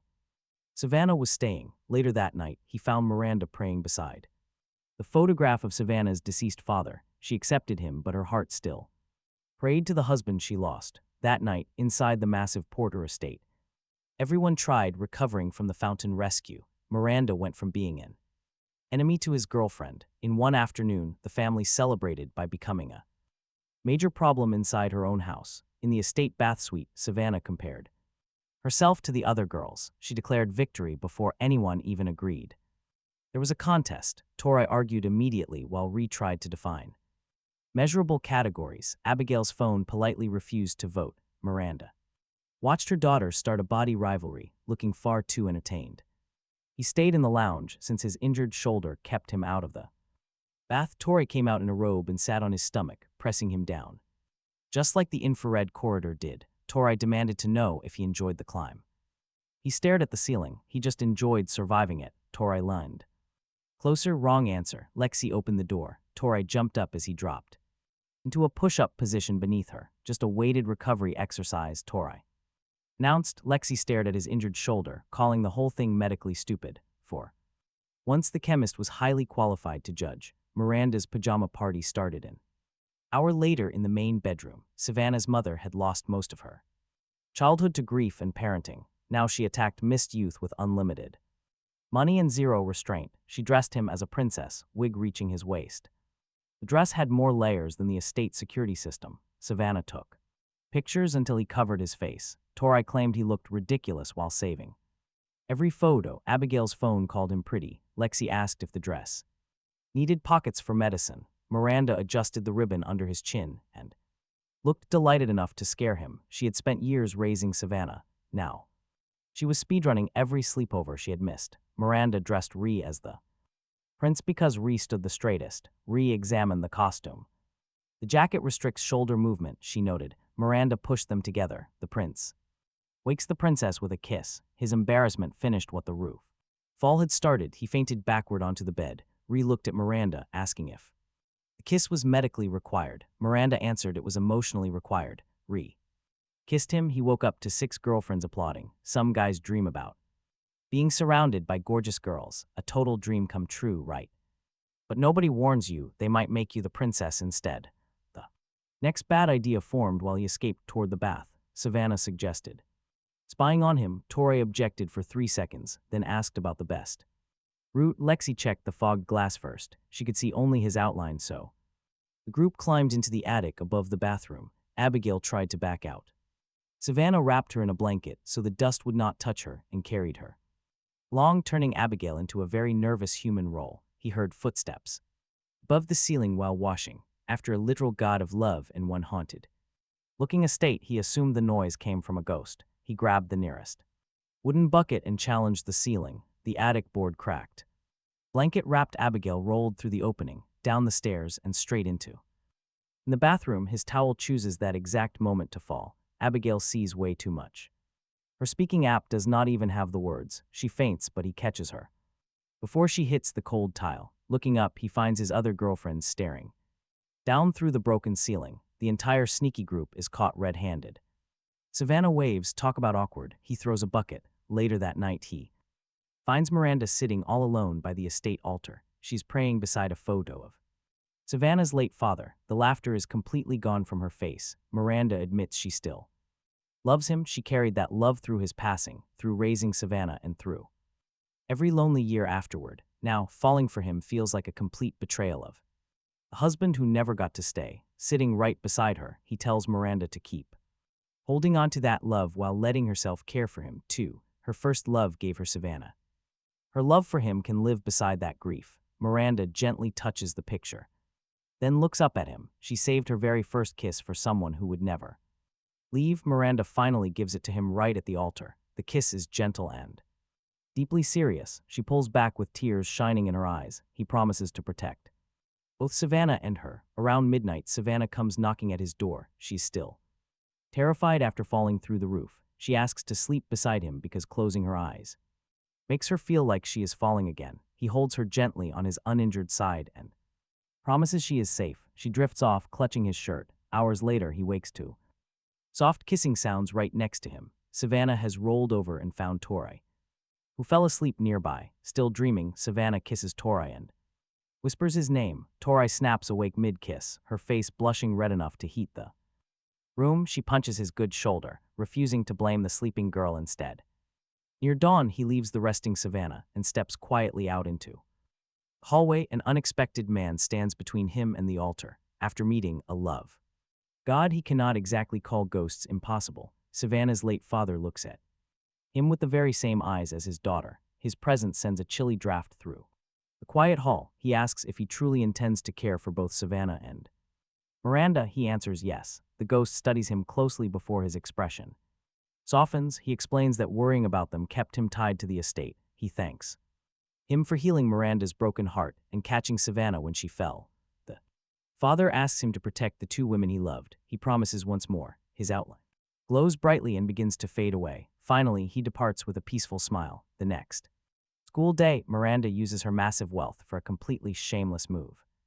Westbridge Academy announces her as the new head of the school board. Miranda walks into the courtyard wearing an official badge, bragging she can now drop by every single day. Torai glares, muttering that rich person stalking is still stalking. Miranda smiles, noting it is far more comfortable. At lunch, all 6 girls are waiting for him on the school roof. Savannah holds his hand and confesses her love. Torai grabs the other, stating the lie detector already proved her feelings. Abigail's phone plays a message saying she loves him too. Reyes calls this crazy setup completely unstable but highly valuable. Lexi promises safer medicine while squeezing his arm. Torai immediately demands a definition of safer. Miranda promises absolutely nothing about self-restraint, stealing a quick kiss before Savannah can object. That woman has learned confidence incredibly fast. This rooftop gathering finally closes out his wildest week of my life was fine. Then the calendar committed absolute violence. Savannah worried our relationship had become completely predictable and boring. The story's order was already broken. We were back on Westbridge roof when Lexi pulled out a weird personality refresh drug. She claimed it brought excitement back. Savannah reached for the bottle, but Lexi dropped it. Boom, explosive colored smoke swallowed all 6 girlfriends. When it cleared, their bodies remained, but their souls had swapped. Savannah's body snatched Lexi's medical case, demanding the emergency diaper bag. That was definitely Lexi. Only she translates pure panic into a pharmacy checklist. Torai's body stood quiet. She reached for Abigail's speaking phone. Abigail's body inspected the blast. Inefficient, she typed out. Reese was inside our quiet librarian. Reese's body wrapped both arms around me, asking if I liked her look. Classic Savannah flirting. Lexi's small body spun once, laughing at her sudden burst of energy. She called Savannah her daughter. Yes, Miranda was in the smallest body. She was thrilled. Meanwhile, Savannah was trapped inside Reese's body. She glared at Miranda inside Lexi, demanding her mother stop enjoying this. Miranda just smiled and asked for child-sized silk pajamas. Miranda's actual body examined its new look, unimpressed. She threatened anyone who dared stare. Torai was inside Savannah's mother. Lexi had caused this entire mess, still inside Savannah's body. She suggested a simple headbutt might reverse the swap. She convinced Abigail, who was currently in Torai's body, to try. They slammed their foreheads together. Both fell back. Only headache counts changed. I banned further headbutt science. Suddenly, Miranda inside Lexi's body climbed onto a bench, pulled me down, and kissed me before anyone could react. The glowing outline of Miranda separated from Lexi's body, floating right above us. Savannah, still using Reese's body, caught Lexi's limp form before it fell. Talk about a wild twist. We had finally found the release rule. A kiss from me frees the soul. I started with Reese inside Abigail. She had measured the blast radius, correcting Lexi's wild estimate. The cure should proceed in optimal order, Reese declared through Abigail's mouth. I kissed Abigail's borrowed lips once, and Reese's light rose free. Lexi's soul was inside Savannah's body. The emergency demands continued. She grabbed the medical case and barked orders with rapid-fire chemist diction. Lexi asked if I had any medicine. One quick kiss released her. Abigail was inside Tori, still desperately reaching for her text-to-speech phone. Her screen politely begged me to be gentle before I leaned in to kiss. Tori's borrowed lips freeing Abigail's light. Tori was currently inside Miranda's body. She warned me not to enjoy this, instantly checking if Savannah was. Watching us closely, classic Tori, one quick kiss and she was free, finally. Savannah was inside Reese's body, already gripping my collar and demanding a long kiss. I kissed Reese's lips, and Savannah's glowing soul shot into the air. All 6 souls returned to their original bodies: Miranda, Reese, Lexi. Abigail, Tori, and Savannah each landed where they belonged, every girlfriend. Opened her eyes as herself. He told them the swap had been exciting, then he admitted he preferred their real habits, real voices, and real bodies. Savannah smiled. Tori looked away. Abigail's phone thanked him. Ray's approved the conclusion. Lexi wrote down the cure. Miranda asked for another kiss. The other 5 immediately demanded equal treatment, apparently curing them once. Did not satisfy the warranty. By then, he had 6 girlfriends and 1 supernatural blessing from a dead father. The 7th girl would make him burn his hands for a sandwich, then dragged the whole family into a food war. The next lunch at Westbridge Academy took him to the shared cafeteria. Westbridge used one campus for its lower and upper divisions, so the room mixed every age group. He had just survived 6 girlfriends demanding repeat cure kisses. He wanted 10 quiet minutes and 1 egg toast sandwich. Destiny heard that request and laughed.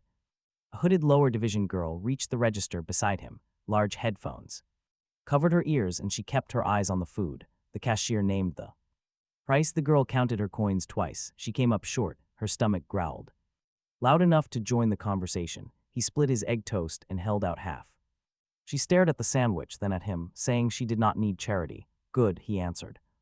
She accepted before she could argue again. Their fingers touched. The soulmate spark hit both of them. The girl's headphones slipped crooked. His tray nearly followed them.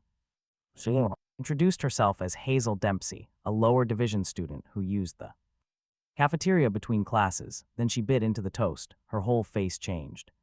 Hazel had entered the room looking ready to fight the air. One bite made her look genuinely happy. He watched too long. Hazel narrowed her eyes, asking why he was staring. He replied she made cheap cafeteria food look like a 5-star event. She turned red and ate faster. Hazel explained why she wore the hood and headphones. Smells, crunching, and food talk triggered cravings she could barely ignore. Her metabolism burned through meals so quickly that hunger returned almost immediately. The headphones blocked sound. The hood narrowed her vision. Together, they kept every nearby lunch from declaring war on her stomach. A student passed carrying the cafeteria's minced cutlet sandwich. Hazel's head snapped toward it. Her headphones had lost the battle. The cafeteria worker announced that the sandwich had sold out. Hazel stood so fast that her chair scraped backward. She checked the counter, the warming case, and the return rack like one sandwich might be hiding from her. Nothing, Hazel muttered, noting the shop outside the gate still sold them. Then she looked toward the lower division exit sign. Students her age could not leave campus during recess. He offered to grab one. Hazel shoved her hood back up. She insisted she did not need help. Her voice came out sharp enough to turn nearby heads. Hazel flinched at the attention. She grabbed her tray and left before he could answer. The next day, he found her behind the cafeteria during lunch. She sat alone beside the delivery entrance with her headphones on. The empty wrapper from yesterday's egg toast was folded neatly beside her. He held out a warm paper bag. Hazel smelled it before she looked. Inside was a minced cutlet. She pulled off one headphone, staring at the sandwich. The cafeteria was sold out, Liam explained. He already knew. Hazel took a bite. The bread compressed and her eyes widened. Then she saw his bandaged hands. Hot oil had burned his fingers. His first 3 attempts turned to charcoal, but the 4th became lunch. Hazel put it down. Did you make this? He nodded, and she looked at his hands. Shame replaced her hunger, and she admitted treating him badly. Yesterday, Liam sat down. She was embarrassed, but he had already confessed to 100 girls. Embarrassment basically raised him, and Hazel almost Laughed, Liam pointed at the sandwich, telling her to eat. She took another bite. Slower this time. Honestly, watching her eat made everyone around her enjoy their meals too. Her appetite was loud, inconvenient, and completely impossible to hide, turning an ordinary meal into something worth sharing. Hazel held the sandwich with both hands, asking if he would keep sharing meals with her. When Liam agreed, Hazel swallowed and forced the next words out, asking him to be her boyfriend. He accepted instantly. She leaned against his shoulder for a second, then quickly sat upright and denied it. Tori would have respected that move. Before introducing Hazel to the others, Liam told her about his 6 girlfriends and the god of love's warning. Hazel listened, finished the sandwich, and gave her verdict, calling his god an idiot. Finally, a soulmate understood the situation completely. That afternoon, Liam introduced Hazel to the family in an empty club room. Savannah welcomed her first. Tori inspected her hood. The quiet librarian waved through her phone while the human calculator asked about Hazel's metabolism. Their chemist reached for her drug case. Liam stopped Lexi, Miranda, who is Savannah's mother, and Liam's wealthiest bad influence, offered Hazel a seat beside her. Hazel looked round at 6 girlfriends and a smiling mother. Talk about an awkward family meeting. She was only dating Liam, no friendship. The room went dead quiet. Savannah's smile tightened and Tori's chair scraped backward. Liam quickly asked them to accept Hazel as girlfriend number 7 and give her space instead of forcing closeness. Savannah asked if Hazel planned to share Liam while treating everyone like strangers. Hazel crossed her arms, saying she did not ask them to like her, but Tori replied that they all came with him. That pressure made Hazel look toward the door, but Reese surprised everyone. The human calculator closed her notebook, explaining she originally stayed for Liam, but now stays because everyone else matters too. Hazel stared, and Reese added that rejecting team before testing it is inefficient. Tori pointed at Reese, saying that was almost warm, telling her not to ruin it. Hazel stayed. They accepted her, though she kept her chair half a step away. Then an announcement advertised a weekend food festival. Cash and limited edition gelato. Just like that, Hazel is suddenly very interested. All on its own, the event allowed teams of up to 10, but needed an adult guardian. Since Hazel's parents were away that weekend, Miranda smugly lifted the permission form, offering to sign it if Hazel called her mommy. Hazel stared at her with pure betrayal, while Miranda kept smiling. The gelato prize gleamed on the poster behind them. Hazel looked from the form to the gelato poster for 12 long seconds before muttering for her to please sign it. Mommy. Miranda hugged her immediately. Hazel looked at him over Miranda's shoulder. He told her to control her girlfriend, noting that the title currently applies to 7 different people. That weekend, their family entered the food festival together. The first round had one brutal rule: only bowls of rice. Counted side dishes filled their stomachs but earned nothing. A broad-shouldered champion named Gus Marino sat across the arena. He had won the event before and treated the scoreboard like inherited property. Gus looked at Hazel's hood and smirked, saying first-timers always waste stomach space. Hazel reached for the rice. He stopped her and pointed at the side dishes, telling her to eat those first. She looked ready to bite him instead. Then he explained the only part that mattered. Everyone watched how much she enjoyed food. If Hazel made the useless dishes look irresistible, the other teams would copy her and waste capacity. Hazel tried one crispy side dish. Her eyes lit up. She ate another with enough joy to sell the recipe. The nearest team changed course first, then 2 more followed. Within minutes, half the arena had filled itself on food worth 0 points. Gus never looked away from his rice. He took first place. Anyway, their team barely qualified. The teams that copied Hazel sat clutching their stomachs while their rice scores stayed near 0. One competitor pointed at her like she had cheated them with her expressions. Hazel lifted her chin. He simply ate lunch. They made their own bad decisions. That was the first time she used her appetite as power instead of hiding it. Then she faced him. His plan almost got them eliminated, he answered. Almost was carrying a lot of weight. Today, the bubble tea round punished Hazel first, the thick pearls exhausted her jaw, so Abigail stepped in. Their quiet librarian had spent years taking tiny bites while reading. She cleared the cup 1 pearl at a time and took second place. Her phone announced the result. The crowd cheered for the smallest competitor, and Hazel thanked Abigail by shoving over a fresh straw. Abigail's phone answered. "You are welcome." Hazel moved her seat closer to the team. The sushi sprint belonged to Rhea until her stomach hit its limit. she climbed the judging platform and let her fear of heights wake her survival. Appetite refinished the last pieces without looking down, then she could not climb back. He carried her while relocked both arms around his shoulders and called the ride medically efficient. He told her she had used that excuse before. Retightened her grip, saying it remains valid. Torai took the spicy tofu. Round other competitors cried after one bite. She ate through the pain while glaring at Savannah because, according to Torai, it improved the flavor. Cake attacked vanity instead of spice. The calorie warning froze Savannah and Miranda mid-bite. Torai casually mentioned that extra weight sometimes went somewhere useful, and both women restarted faster than before. Tora covered her own mouth after creating the problem. Hazel looked around at the women she had called weird. Abigail's tiny bites had saved one round. Ree had weaponized her worst fear. Torai had swallowed pain, then bullied two vain women into more cake. They were carrying Hazel through a contest built around her talent. Hazel asked Ree if she climbed onto a ledge for this. Ree replied she did, to increase her appetite, and Torai added that she still needed. Reyes did not deny Liam would carry her, while Hazel smiled about the double-value final round. Pulling her hood down, Hazel confidently claimed the center seat for herself.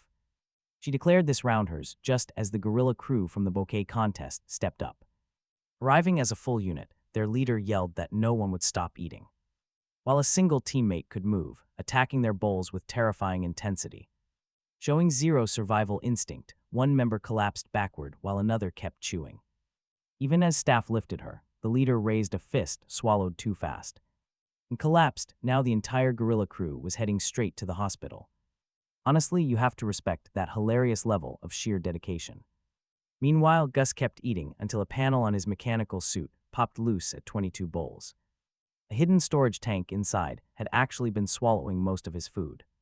The crowd immediately turned on him, and those who had cheered started booing.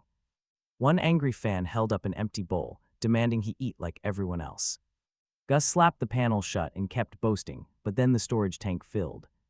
His suit locked around his expanded stomach, forcing every new bite into his real body. Hazel had also reached 22 bowls, her hand shaking. She whispered that she had pushed everyone away, yet they still carried her. Savannah sat beside her while Torai took the next seat, and the rest of the family joined without waiting to be asked. Hazel had claimed the center seat and called the final round hers, but the family gave her a team anyway. Gus forced down another bite and grinned at them, but his confidence quickly faded. As his cheeks turned green, with one final bite left, Liam asked Hazel to feed him. She stared at the chopsticks, pointing out he was full, but he replied that she was too. He offered a deal if he kept it down. She could taste whatever she wanted. Hazel blushed deeply at that, while Savannah immediately demanded the contract details. Torai told her sister to stop helping as Hazel lifted the final bite. Liam ate it gladly because his girlfriend was feeding him across the table. Gus tried to match them, but his body violently rejected the massive amount of food. He vomited into the emergency bucket while the scoreboard locked in their victory.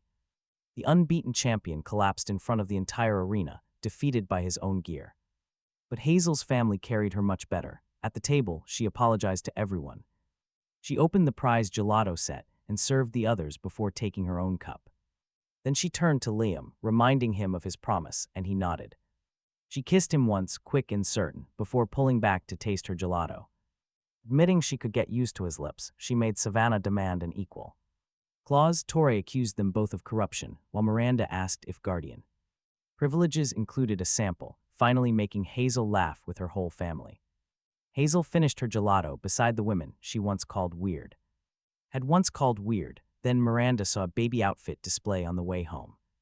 She called Lexi over with the exact smile that usually preceded serious property damage. Right after the food festival, Miranda brought everyone back to her mansion, the Porter estate, revealing she had bought that entire baby display. She spread the tiny dresses, caps, and booties all across the main room, leaving Savannah to stare at her mother in total shock. During one traffic light, but Miranda said the light was long while Lexi grabbed a pink. He spotted the vial beside the clothes. The chemist explained one rule. It temporarily turned someone into a baby, but the antidote became safe only after 1 hour. A phone timer would tell them when. Irene Lancaster, Miranda's closed-eye maid, entered with a tea tray. A cat leaped onto the table and swatted the vial's stopper toward the floor. Irene caught the tray, 2 cups, and the falling stopper without opening her eyes. Miranda waved Irene out into the hall with the rescued tea. The instant Irene cleared the doorway, the cat knocked the uncapped vial onto the floor. Heavy pink smoke filled the room. When it cleared, Savannah and he were still standing. Most of the other girls were crawling. Baby Miranda wore an expensive bonnet. Tori violently attacked a cushion. Abigail clung to her oversized phone while Reese studied Lexi's timer. Lexi crawled straight toward the antidote. Hazel smelled the milk bottle in Savannah's hand and launched across the rug. The 1-hour countdown started. Savannah caught Hazel, who bit her sleeve. He grabbed Reese before she crawled off the couch, and she poked him in both eyes because seeing was apparently highly inefficient. Behind them, Lexi climbed a chair toward the antidote. He caught her when the tablecloth pulled the chair over. Tori raided Miranda's toy pile, while Abigail hid under the sofa with her phone. 3 minutes later, Savannah looked at the timer, wondering how only 3 minutes had passed. Then the babies discovered the staircase. A cracker bag drew Hazel toward the top step. Tori followed because Hazel moved first, and Reese followed because the route looked pretty efficient. He blocked the stairs, so all 3 changed direction together. Miranda climbed onto a low table and raised both arms. He dove, caught her, and heard her tiny laugh. She climbed again. He caught her again. The others immediately demanded the same game. For the next stretch, Savannah chased Hazel's milk obsession while he caught falling girls across the rug. Abigail finally crawled out because her phone announced she should be caught too. He caught her and the room erupted with tiny laughter. Tori demanded another turn with a punch to his ankle. Reese arranged blocks to test the best fall angle while Lexi pointed at the antidote and babbled laboratory orders. Every pause created a new emergency. He had survived a mansion raid and a body swap. 6 babies nearly ended him with furniture. At 12 minutes, the babies finally fell asleep together on the rug. Savannah and he sat against the couch, covered in scratches, milk, and crushed crackers. Baby Miranda slept between them. With one hand gripping Savannah's finger, Savannah stared at her mother. For a long time, Miranda had raised Savannah while she was still a child.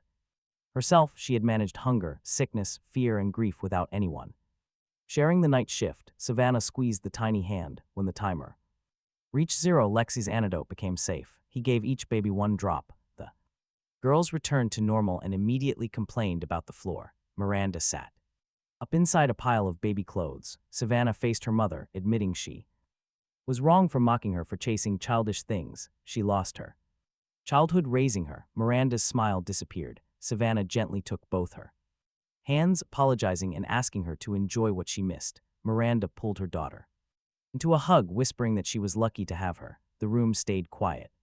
Miranda looked over Savannah's shoulder, asking Lexi for another turn, prompting a quiet groan. At the next Porter family snack, Irene served everyone before standing behind Miranda as usual. Her eyes remained closed behind a very calm smile. Her earlier catch already proved she could track movement. Hazel asked everyone's eye color, and Irene answered last. She claimed hers were rainbow. Savannah urged her to open them, but Irene smiled, explaining her eyelids were permanently closed. She treated it like a minor inconvenience. Then she reached for Lex's cutter, offering to surgically remove the obstruction. Terrified, Miranda immediately slapped the cutter away. The safety blade snapped back. Irene stared in total confusion. Seriously, this made her to question and immediately proposed surgery. The family decided to help her open her eyes safely instead. First, Liam clapped behind her, but she caught his wrist. Instantly, Hazel tried waving sweet pastries under her nose next, handing Miranda her favorite, the retractable cutter. Test failed next when Lexi flicked it, but Irene caught the handle and returned it politely. Savannah tried jealousy next. She pushed Miranda toward Tori, demanding her mother cuddle her.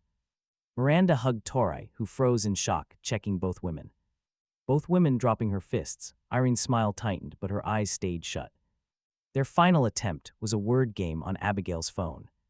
Liam's category was bedroom items, just as Miranda leaned over Tori. Liam blurted out Miranda, drawing everyone's shocked attention. He quickly pointed at Savannah's mother, blaming her for constantly invading his space. Miranda threw a cushion at his face. Irene tried to maintain her perfect smile, but a soft laugh escaped her lips. Her eyelids opened, revealing stunning rainbow rings of color. The soulmate spark hit them, both froze. Miranda understood first. Irene closed her eyes, refusing to pursue her employer's boyfriend. Standing up, Miranda ordered her to prioritize herself. Irene bowed automatically, but Miranda lifted her chin. That was an order. Irene finally turned to Liam and asked him out. The next day, they met at a public park for their date. When asked where she wanted to go, she replied wherever Miranda prefers. Since Miranda wasn't there, she quickly switched to whatever Liam preferred. Talk about replacing one master with another in under 3 seconds. At the first fork, she chose the path he leaned toward. At the bench, she blockaded the harsh sunlight from his eyes. Her primary focus was still Miranda's schedule. Then she opened a bento she secretly made, packed with his absolute favorites. None of it reflected her taste. He offered her 2 pieces. Asking her to choose, she picked the one further away. Pushing the best bite toward him, her service mind was unstoppable. She could run the estate and catch a falling cup blind, but could not choose her lunch. He asked her to make one choice. Irene simply knelt beside the bench, begging for an order. He pointed at a stray tennis ball left near the path and ordered her to fetch it.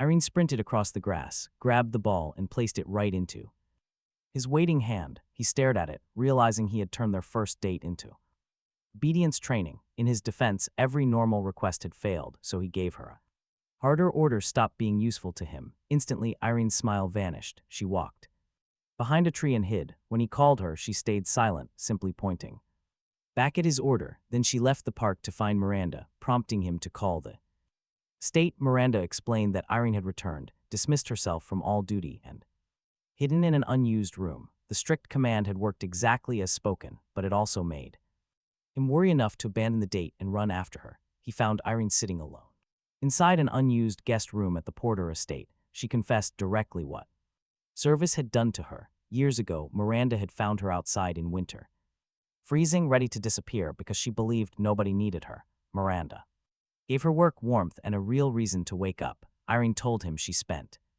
every year since then repaying that saving grace. Then came the final, devastating admission. When he ordered her to stop being useful, she considered death the only permanent way to obey. Shocked, he blocked the exit. Her disappearance had changed his entire day. Because she vanished, he called Miranda, left the park, and searched the estate. She had deeply affected him while doing absolutely nothing for him. Her life mattered before any task. He asked her to live as herself, even if she needed years to discover who that was. Then he asked her to become his girlfriend. Irene opened her rainbow eyes again, keeping them open as she happily accepted. Back inside the Porter estate's main room, he asked the family to accept Irene as girlfriend number 8. Savannah stared at Irene's closed eyes, asking if this was her choice or just another order from her mother. Irene opened her rainbow eyes, answering her own choice. Tori warned that disappearing again would start a fight. Abigail on her phone welcomed Irene, while Rhea offered to test her preferences without turning them into strict assignments. Then the family welcomed her warmly. Miranda celebrated by forcing everyone into maid outfits. These uniforms came with water guns and one rule: the last dry player wins a hug and kiss from him. Irene immediately morphed into a ruthless final boss. Tori charged first and slipped on a wet tray Lexi was using as cover. Lexi tried, holding 3 water guns at once, but one fired backward and eliminated her. Meanwhile, Hazel bit a water balloon to steal the water. It burst across her face. Ray's calculated a perfect ricochet off Abigail's shield, but the rebound soaked Rhea instead. Abigail crawled beneath a table, tagged Tori, and celebrated way too early. Irene shot the table leg, splashing her from below. Irene kept moving with her eyes completely closed. She heard every weapon pump, every single footstep, and every drop hitting tile. Savannah tried a silent approach, but Irene shot the wall beside her, letting the splash force her back. Within minutes, only Irene, Savannah, and Miranda remained dry. Savannah grabbed her mother, pressing a water gun to Miranda's shoulder. Irene, surrender or she gets soaked. Irene lowered her weapon. Miranda looked at her loyal maid, then hilariously shot herself, getting completely soaked. Wet uniform or not, Savannah stared at her lost hostage as Irene raised her gun. She soaked Savannah before she could recover, leaving Irene standing entirely alone. She walked over to Miranda, wrapping her arms around her and pressing their wet uniforms together. Both of them were drenched because Irene threw away the prize to stay with Miranda. With no dry players left, he declared them all Winners giving each girlfriend a sweet hug and kiss. Afterward, Irene tried to explain how Miranda saved her, but her story sounded so tragic that Savannah, Abigail, and Hazel burst into tears until Irene simplified the tale. Miranda simply found her freezing and brought her home, adding that first she only helped because she looked cute. The crying stopped and Tori looked between them, calling them both idiots, while Abigail's phone agreed at the porter state. The next morning, the heavy food festival, gelato and sweet snacks caught up with them. Their group weigh-in created immediate panic. They needed serious exercise, leading him straight to a lone baseball player and a closing club. It also gave him the most dangerous ball he had ever agreed to catch. The next afternoon, the family went to Westbridge Academy's athletic field for some exercise. The post-festival weigh-in had severely damaged everyone's confidence. Savannah blamed the gelato, Tori blamed Savannah, and Hazel blamed the scale. He found one girl swinging a bat beside an empty recruitment table, and her name was Casey Brennan, the single remaining active member of Westbridge Girls Baseball Club.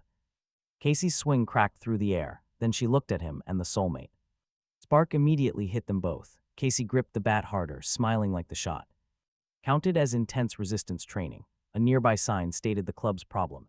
Simple sentence: field a full team and win one probation game or close down. A full baseball lineup needed 9 players, and Casey was the only one left.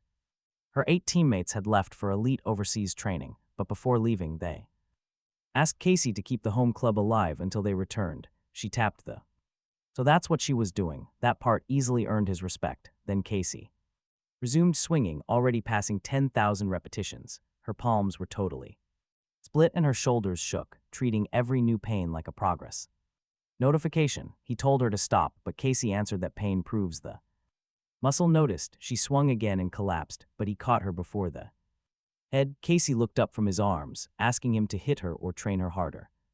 Destiny had introduced him to a pain enthusiast with a closing club. Of course it had. He chose training and kept the bat out of her reach. Over the next hour, he timed her swings, forced water breaks, and ended every set before her legs failed. Casey complained that he was too gentle, but he reminded her she fainted during her introduction, so she already lost the argument. She laughed, promising to return the very next day. By the next afternoon, on the same field, Casey arrived early for another session, only to see Reese holding his hand while explaining a practice schedule. Jealousy hit her faster than any baseball. Casey walked straight toward them and confessed, admitting she liked him and wanted to be his girlfriend. Since he already had 8 girlfriends, he gave Casey the painful rejection she expected, telling her he could not date her. Her face fell, but then her cheeks flushed pink. She actually liked the heartbreak, pressing one hand. Liam held her close against his chest, whispering how incredible it was. She had used a confession to chase pain instead of love. He held the lie, biting his tongue hard enough to cough red into his hand. Casey's smile instantly vanished. He wiped his mouth and told her the rejection was just a test. If pain was her reward, he would not give it to her. Casey stared at him. He caught her wrist before she could chase another hit of pain. The girl protecting a club for absent friends was the one he liked. Her courage was part of it, but watching her destroy herself to feel worthy was the part he hated, and he would not feed that pain. Then he asked her to date him honestly. Casey's face turned red for a completely different reason. She accepted. The fake rejection had made her excited, but sincere affection made her fold. Later that day, Liam introduced Casey to the family in the gym. He asked them to accept her as girlfriend number 9. Savannah welcomed Casey with open curiosity, then asked the question that mattered. Did she want Liam, or did she want the pain of chasing him? Casey looked at him instead of the floor, saying she wanted him. She was still learning how to stop using pain as proof. Tori inspected the bat, warning her not to turn their boyfriend into training equipment. Casey agreed. The quiet librarian's phone welcomed her. Then, the human calculator called Casey's training numbers completely reckless. Meanwhile, their always hungry girlfriend asked if practice included snacks, and everyone else nodded. Their chemist kept staring at Casey's bruises with professional interest, which definitely scared everyone. Casey joined the family, but then she looked around at 8 beautiful girlfriends. Her smile collapsed. She handed Lexi a practice bat, asking to be hit instead. She needed help processing it all. Lexi swung without hesitation, tapping her shoulder hard enough to spin her halfway around. Casey thanked her, while Tori pointed At Lexi, remarking she had been waiting her whole life for permission, Lexi nodded. Consent improves science. That bizarre sentence should never have comforted Liam, but against his better judgment, it actually did. Miranda could have used her board chair authority to protect the club, but she refused. If they cannot stand on the field, Miranda told them her badge should not pretend it could. Liam agreed, wanting no rich person shortcut, deciding to recruit his massive family instead. Several members did not qualify under the original school roster, so they found 3 temporary student fillers. Even with them, their group had almost no baseball experience. Everyone committed anyway. Just minutes later, their very first practice proved how serious the problem truly was. Miranda's perfect throw made Tori compare bodies at the worst moment and drop the ball. Reyes fielded everything, then threw toward mathematically correct positions with no teammates actually there. Hazel caught a flyball in her mouth, while Irene rolled one so gently that Abigail had to chase it down, apologizing to the grass. Lexi tried swinging 3 bats like a swordsman. One dented the recruitment table, another landed in a tree, and the third made Casey duck. The team was absolutely terrible. Casey laughed, then stayed behind after everyone left to train alone. Staff found her collapsed beside the batting cage the next morning. Casey claimed 100,000 swings. In the infirmary, her arms could barely lift the blanket. For the rest of that day, Liam checked on her between classes. Every visit ended with Casey promising to rest and asking whether recovery pain counted as training. He seriously considered taking off his shirt, collapsing beside the field, and faking heat stroke so she would care for him. Instead, in his defense, reason had already failed. That afternoon, Casey returned before he could disgrace himself. The whole family was waiting with bats, gloves, corrected schedules, water, food, and Lex's heavily inspected medicine. Casey reached for a bat. Savannah took it from her shaking hands. "Then we win with you," Savannah told her. The family stepped onto the field, and Casey finally stopped training alone. For the rest of the week, each practice delivered one public disaster and one real improvement. Tori stopped overpowering throws, re-aimed at actual teammates. Hazel stopped biting the ball after he threatened her snack budget. Abigail learned to watch the bounce with her glove open. Casey finally sat during water breaks. That was the first training victory he trusted. Game day arrived at West Bridges Field. Their 3 recruited fillers canceled by text that morning. One was sick, one had a family emergency, the third had injured an ankle. It was bad luck, plain and ugly. The opposing Ridgeway Raptors agreed to let family and friends fill the empty positions for the exhibition that kept the game alive. Their experience level stayed terrible before the first pitch. Casey pointed to a bright marker beyond center field. If she uses her full swing, the ball only counts if someone catches it there, Casey told him. A miss ends the play. She looked away before he could ask why. Casey took the mound first. Her pitching overwhelmed Ridgeway's opening batters. The ball hit the catcher's glove before several players finished swinging. One batter stepped out and demanded a slower pitch. Casey smiled and threw the next one harder. The third batter swung after the ball had already landed. Their bench finally looked like a team instead of a support group. The crowd started cheering for West Bridge. Ridgeway's catcher watched Casey with a harder expression. Her name was Brina Wolf, and she carried herself like the field belonged to anyone loud enough to claim it. Brina muttered she remembered that swing, and Casey heard her. Her shoulders tightened. Then Ridgeway sent out Danica Royce, their ace pitcher. Danica threw a standard maximum fastball. The ball destroyed the first bat on contact. Brina caught it cleanly. Their pitcher-catcher pair had built their reputation on that exact violence. Tori stepped up next. Danica's pitch tore the bat from her hands and drove her backward. Tori landed hard, stood immediately, and promised to return the favor. Then Casey entered the batter's box. The crowd noise rose. Casey looked beyond the outfield instead of at the ball. Her grip loosened. Danica threw another standard maximum pitch. Casey froze. The ball struck her bat, snapped it, and knocked her down. Her shoulder hit the dirt. The broken bat rolled toward their bench. Casey stared at the crowd and stopped hearing them. He called her name twice before she looked back. Brina smiled like she had expected the failure. They carried Casey to the bench. He pulled their fielders in and called for a tighter defense. Brina ignored the alignment and pointed toward Abigail in the outfield, calling her the obvious hole. Abigail heard her. Brina hit the first ball directly toward Abigail. It bounced past her and forced her to chase. The next hit came higher. And faster, Abigail raised her glove, flinched, and missed. Brina reached base. She leaned close enough for Abigail to hear, whispering that she was too small for this field. Telling her to go hide behind a book, Brina aimed at Abigail a third time as Ridgway scored. 3 points came through that same weak spot as Abigail's phone slipped from her hand. She burst into tears, but that was Brina's big mistake. She had targeted their smallest player, thinking cruelty would keep her small. Torai marched to the plate with murder in her stride. Savannah picked up Abigail's phone. Around her, defensive gloves began to tighten with rage.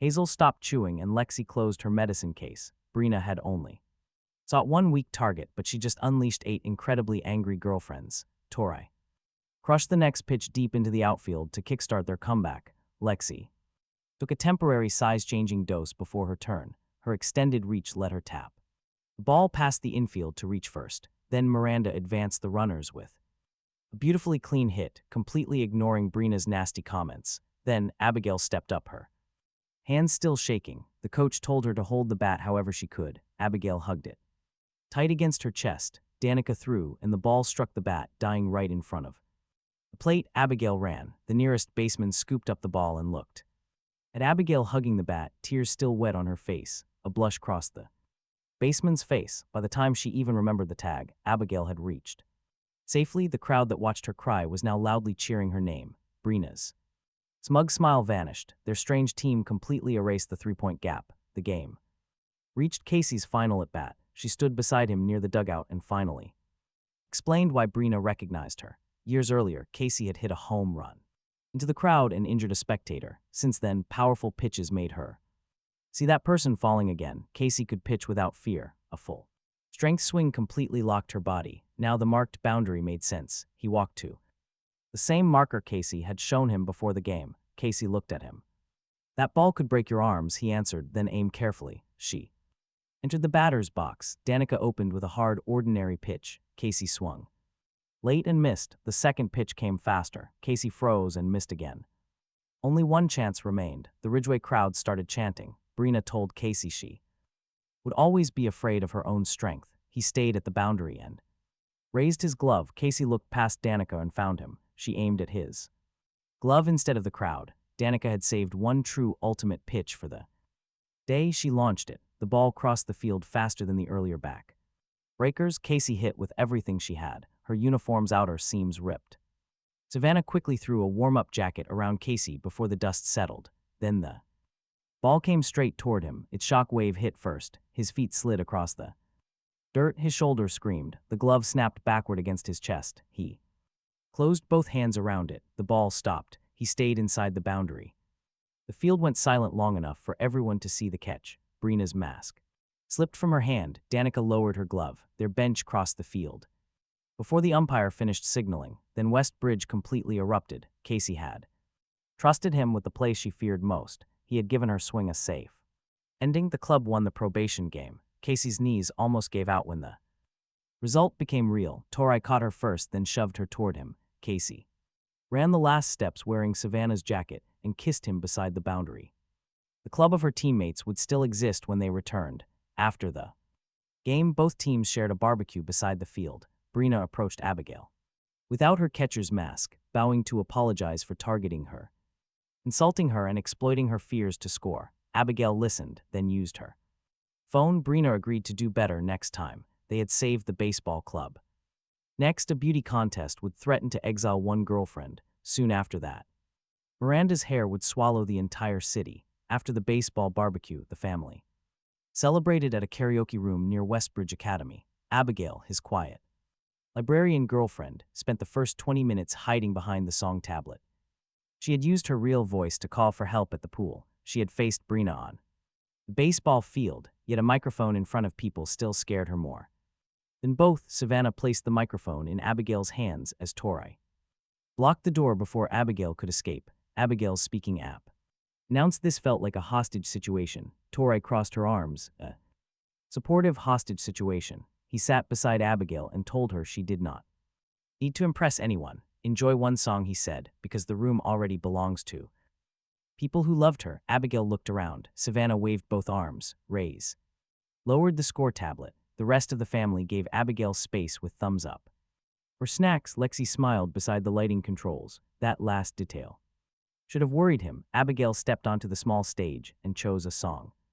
Without naming it aloud, her first line came out thin, but then she saw the girls swaying together, her shoulders relaxed, and the second line landed clearly. By the chorus, Abigail was singing instead of surviving. Then Savannah grabbed her chest and dropped onto the couch. Torai's nose started bleeding while she shouted that Abigail was cheating. Ree tried to calculate the cuteness level, writing an impossible number, and walked directly into the table. Hazel bit the foam cover off a spare microphone because the song suddenly made her crave sugar. Miranda saw Abigail as a tiny princess, rushed forward to hug her, and fainted across Irene's arms. Casey asked Abigail to sing harder. The next note hit Casey so hard that she fell backward and thanked the speaker. Irene kept smiling while tears poured down her face. She could not see the stage with her eyes closed.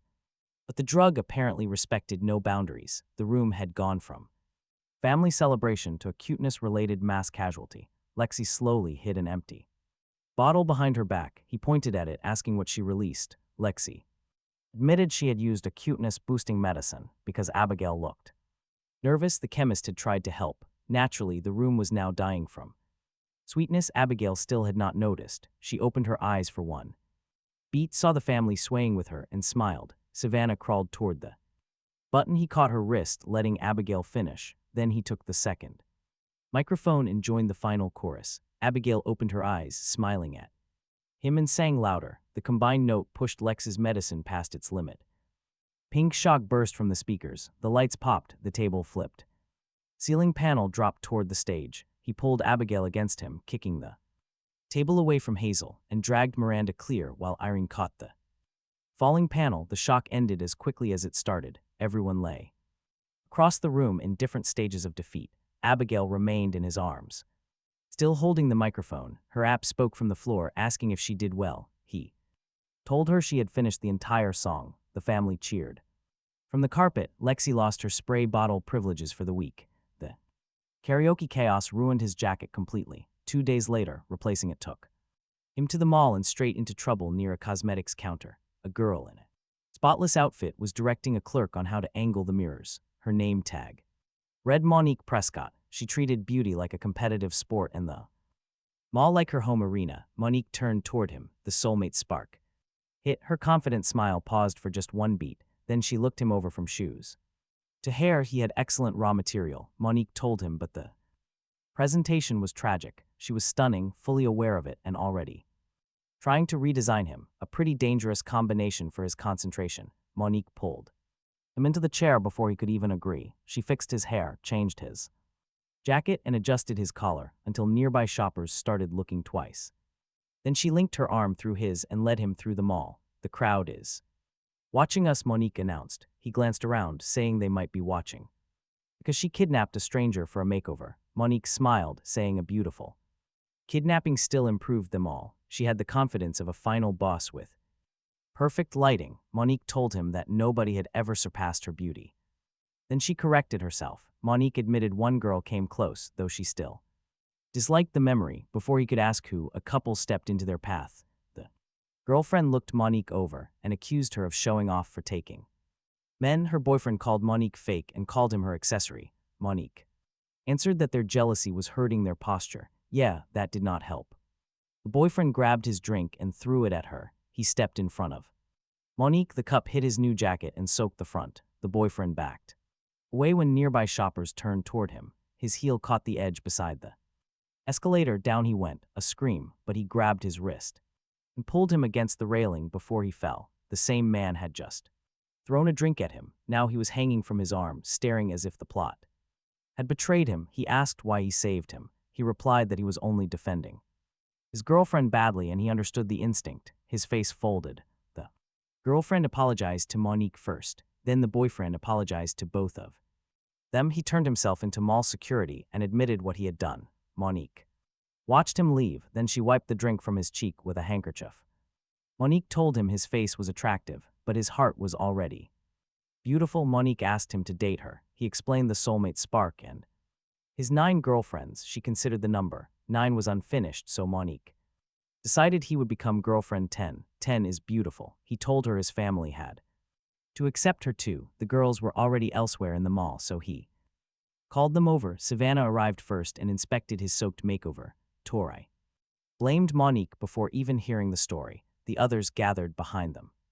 Monique kept smiling until Reese walked around the corner. Reese, the human calculator, froze the second she saw her. Monique's smile instantly disappeared. Look there, Monique whispers that she is the only girl who ever beat her. Their quick romance lasted exactly 12 seconds, a new personal record. The rules, brutally simple. They must praise a specific quality of their friends. He would judge the loser, forced to leave his family forever. Monique claimed a global beauty association, officially recognized their little contest. Tori laughs. That association is literally just Monique and her vanity mirror. Monique ignores her. He immediately rejects that ridiculous exile rule. Monique crosses her arms. No way she joins his family without this fight. Reese steps forward. Begin. Monique finally reveals why she actually cares. Years ago, Monique secretly entered Reese in a pageant, paid for everything. She even styled Reese's hair. She just wanted an excuse to talk afterward. Reese won. Monique approached her, holding 2 celebration drinks. She asked to be friends. Reese just handed the drink right back. Reese was cold. Friendship is a completely inefficient use of time. She walked away with the trophy. That untouched drink stung deeply. It hurt more than losing. Hearing this, Reese stares at the floor. She admits she thought Monique only cared about the actual competition. The first rounds fly. Monique praises Savannah's supreme confidence. Savannah lifts her chin. Reese counters by praising Tori's fierce eyes. Tori acts completely unfazed. Meanwhile, Monique praises Miranda's elegance. Reese answers with Irene's calm smile and beautiful rainbow eyes. Irene opens them, undeniable point. Next up, Hazel gets praised. Food completely lights up her face. Casey's posture wins next. Years of training show in her movements. Lexi wins on fearless energy. She survived laboratory disasters. Finally, they reach the quiet Abigail. Reese calls her cute. Monique slams the counter. Cute is not beautiful. Abigail hides behind her phone. Monique takes the point, tying things up. The final subject is the host. Monique praises his neat hair first. He grabs clippers from the counter and instantly shaves one side off. Savannah screams in horror. Reese then praises the tailored jacket he wears. He rips the sleeve right off at the seam. Monique praises his eyebrows. He shaves one off immediately, before anyone can stop him. Reese praises his polished shoes. He kicks them off, snapping the laces. Every single praised quality is destroyed. 0 points for Monique. 0 points for Reese. The intense beauty contest ends in a draw. He looks like a disaster, but to him, totally worth it. Monique treats this draw as a defeat. Her confidence drains completely. She places the ribbon on the counter and heads for the exit. Reese steps right in front of her. No logical equations left. She offers a direct apology. She had completely trampled their friendship. She used to think people were just highly inefficient distractions. But their shared family memories have completely changed her mind. She no longer calculates its worth. She asks Monique for another chance. Monique's hands start trembling. She stares back at Reese in shock. She looks at the family waiting behind her, completely stunned. It was the exact same girl who had once returned her drink. This time, Ree held out her hand. And waited. Monique accepted it. Savannah welcomed her with a warm hug. Tora warned her that future exile contests would end with the judge being exiled instead. Agreed. The rest of the family joined in. Monique was now his 10th girlfriend. She wiped away a tear and recovered her vanity. 10, Monique announced perfectly. Beautiful. Later that afternoon, Monique used Lexi as her very first makeover. Model Lexi took enough neutralizer to return to her older form. Monique transformed the chemist from safety violation into a glamorous safety violation. Monique then mentioned that kissing could release beauty hormones. That was all the family needed to hear. Lexi quickly added a stimulating lip balm. Because restraint had never entered her lab, Savannah kissed him first and staggered backward with sparkling eyes. Tori called the reaction fake, kissed him. To prove it, then walked directly into Savannah. Their lips met by accident. Both blamed him. Abigail gave him a quick kiss, squeaked, and hid behind Monique's makeup case. Reese timed her kiss, lost track of the count, and requested a second trial. Hazel tasted the balm and asked whether beauty hormones came in strawberry. Casey kissed him, shivered, and asked Lexi to double the strength. Irene and Miranda leaned in from opposite sides, collided.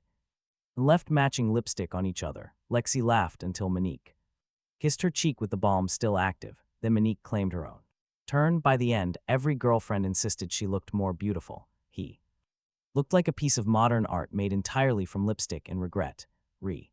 Helped Monique clean the makeup brushes while Monique kept their shoulders touching. His missing hair still needed some repairs. At the same time, the news started warning that the sun was getting colder. Those two problems should never have crossed paths. The next afternoon, Monique held another class in an empty West Bridge Academy room. She wanted to repair the hair he had sacrificed.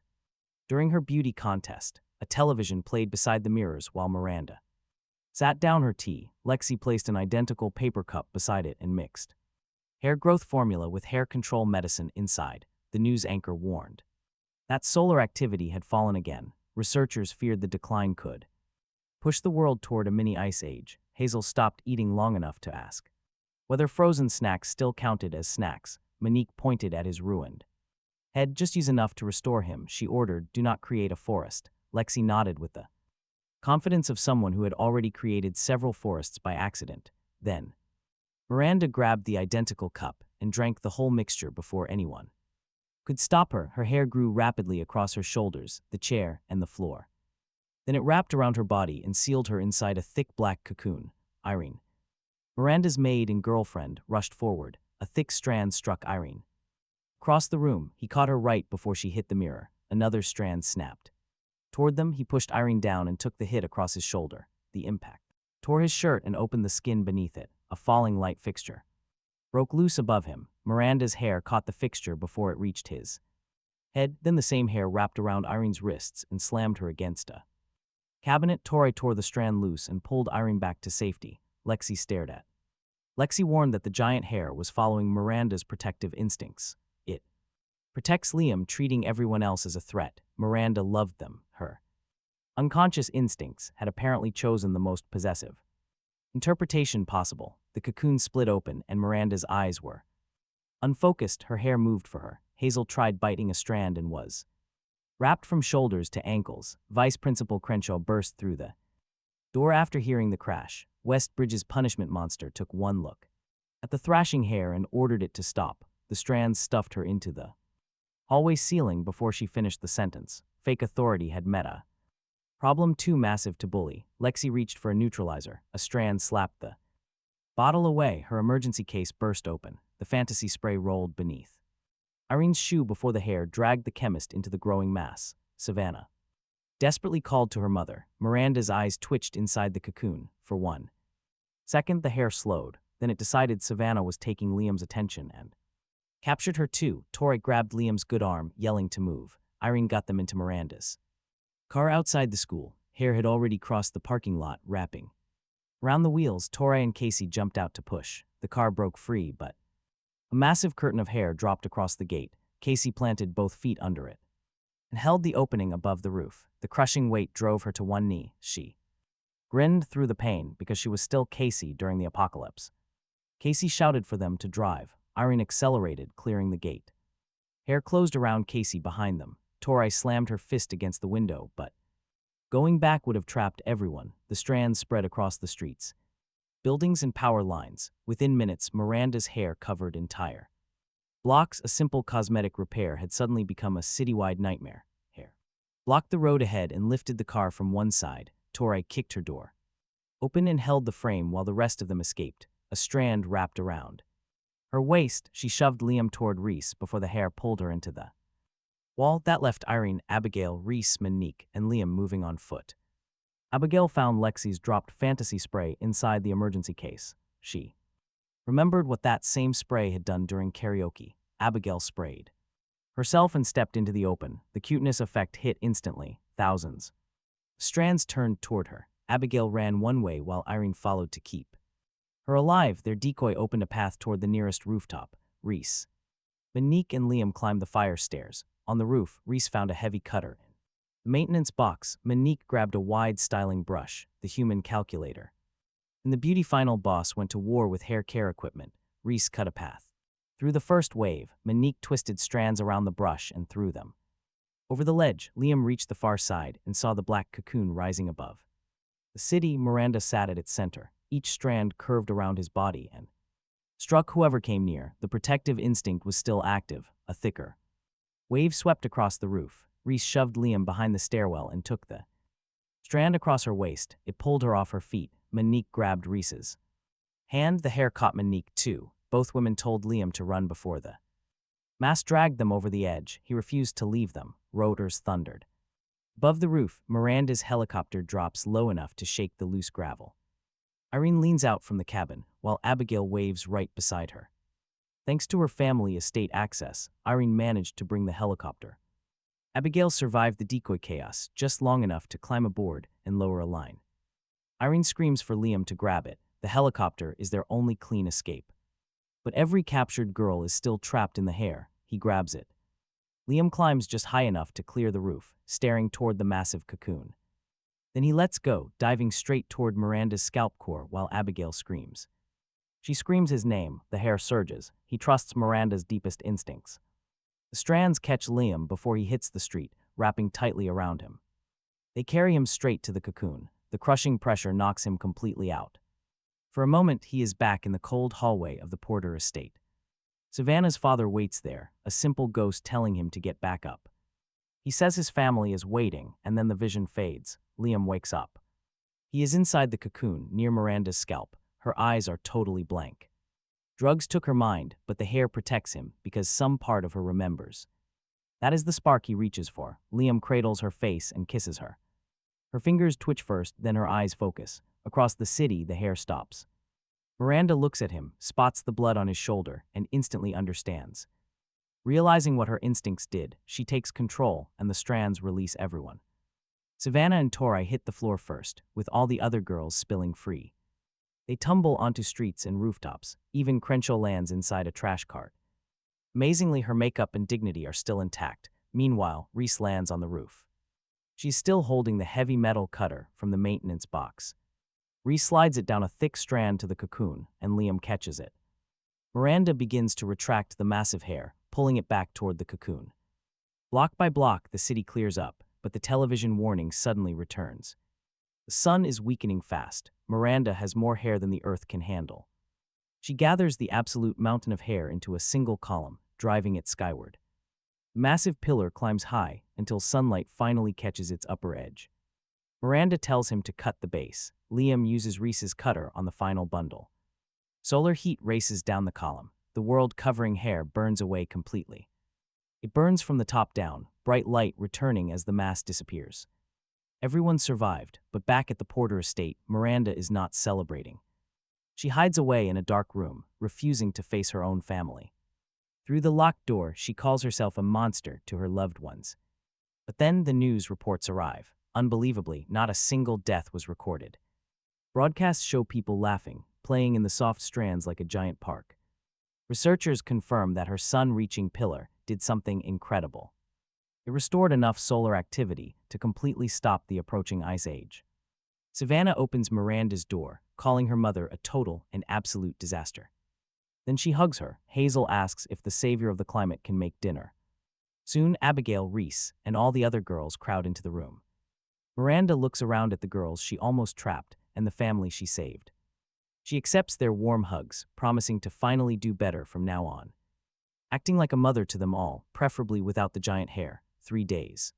Later, Monique resumed her makeup class. A shy classmate stood near the back with long bangs hiding most of her face. Monique called her Faye Winslow and asked her to carry a small display sign, but the hook above her face suddenly snapped. The sign fell. He rushed over, pulled Faye aside. Catching the heavy sign with his free hand, a sudden gust of wind lifted her. Bangs and their eyes locked. The soulmate spark struck and Faye quickly hid her face. Before the sign even hit the floor, he asked if she was hurt, but Faye whispered that keeping her face hidden mattered almost as much as her safety. He told her that those hidden eyes were beautiful. Then boom, she vanished. 1 second she was standing right there, and the next, a small handmade doll sat in her place. He searched behind the display, under the table, and outside the door. Absolutely nothing. At the time, he genuinely thought his new soulmate had disappeared. The next morning, he found another handmade doll waiting on his desk, looking exactly like him, right down to the missing eyebrow. Monique was still repairing. A small note thanked him for Catching that sign, he held up the doll and called out, "Faye, this is amazing." A second. Doll dropped straight from the ceiling panel. Faye disappeared before he could even spot her. Hiding spot, later that afternoon, he caught the sound of shallow breathing coming from behind a hallway curtain and thanked her again. The curtain twitched and a doll rolled out from one side while Faye slipped out the other. He tracked her shoes instead. Of the decoy doll, which finally stopped her, Faye instantly pressed both hands over her face. Then she confessed her love. She explained the truth before he could call for help. Faye relied on decoy dolls, clever clothing tricks, and split-second timing. Her entire method was making people look in the wrong direction while she slipped away. Her hiding skills were deeply embarrassing, she claimed. Then she said a girl who could not survive a single compliment did not deserve someone with 10 girlfriends. Suddenly, she dropped another doll and ran. He ignored the decoy, hearing her shoes scrape behind the stairwell. Her breathing gave away her exact turn near the library. He quickly caught up beside the courtyard doors where Faye tried one last switch, using a doll wearing her school ribbon. He looked right past the trick and found her behind the door, promising to find her anywhere. Faye finally lowered her hands. He asked her to date him and promised the family would welcome her as an equal. She agreed. Then her compression binder beneath her oversized sweater suddenly snapped. Her carefully hidden school uniform shifted shape all at once. Faye made a sound of pure defeat, covering herself with both arms. He quickly turned around, handed her his jacket, and stared out at the courtyard. Talk about a serious wardrobe emergency. He absolutely respected her privacy and preserved his lifespan. That afternoon, he introduced Faye to the family inside an empty clubroom, where she gifted every girlfriend a handmade doll. Savannah praised her doll and Faye disappeared behind the curtains. Tori called the trick incredibly impressive, sending Faye under the table. Abigail's app invited her to sit together, but a doll answered from the chair, while Faye hid right behind Abigail. The family warmly accepted her, bringing his girlfriend count to 11. Faye still treated her talent like a shameful habit, so he turned it into a game. The next day, he challenged every girlfriend to a school-wide hide and seek, promising to find all 11. Irene and Casey hid inside an equipment closet, where Irene stayed silent. But Casey thanked a shelf for crushing her shoulder, exposing both of them. Savannah and Tori wedged under a teacher's desk, surrendering before Liam could even figure out who was on top of whom. Monique and Lexi slept in the costume room. Monique praised her skin in her sleep, while Lexi mumbled sighed. Effects. Abigail and Ree hid among the library shelves. Ree corrected 3 misplaced books, and Abigail's app complained about efficiency. Inefficient. Miranda and Hazel chose a storage curtain. Miranda's outfit pushed the fabric outward, and Hazel's snack wrapper finished their confession. 10. 10 found Faye still missing. Liam followed the dolls through the main building and noticed one, wearing a tiny version of Vice Principal Crenshaw's coat. The punishment monster crossed the hallway carrying a lost item box beneath the shadow of her enormous hair. Liam asked her if she had seen a vanishing student. Crenshaw said she had not, continuing to walk with the box. A tiny breath, he lifted the lid, finding Faye folded beneath the lost sweaters, while Crenshaw's hair hid the entire box from the other side. Liam declared Faye the winner. The family crowded around, celebrating the stealth skill she had spent years hiding. Faye looked overwhelmed, but she stayed visible. She told him that a formal winner's kiss would make her disappear for an entire week. He promised to wait. Faye looked at the family, gave one tiny nod, and closed her eyes before her courage could escape. Liam moved quickly and gave her a kiss. She vanished behind Crenshaw 1 second later. Crenshaw shouted because a doll now occupied Faye's place. The family laughed while Tora watched Faye thank Liam. Without hiding behind a doll, she went completely quiet, and the next morning his blunt first girlfriend told him what she feared her own specific way of loving would eventually cost him.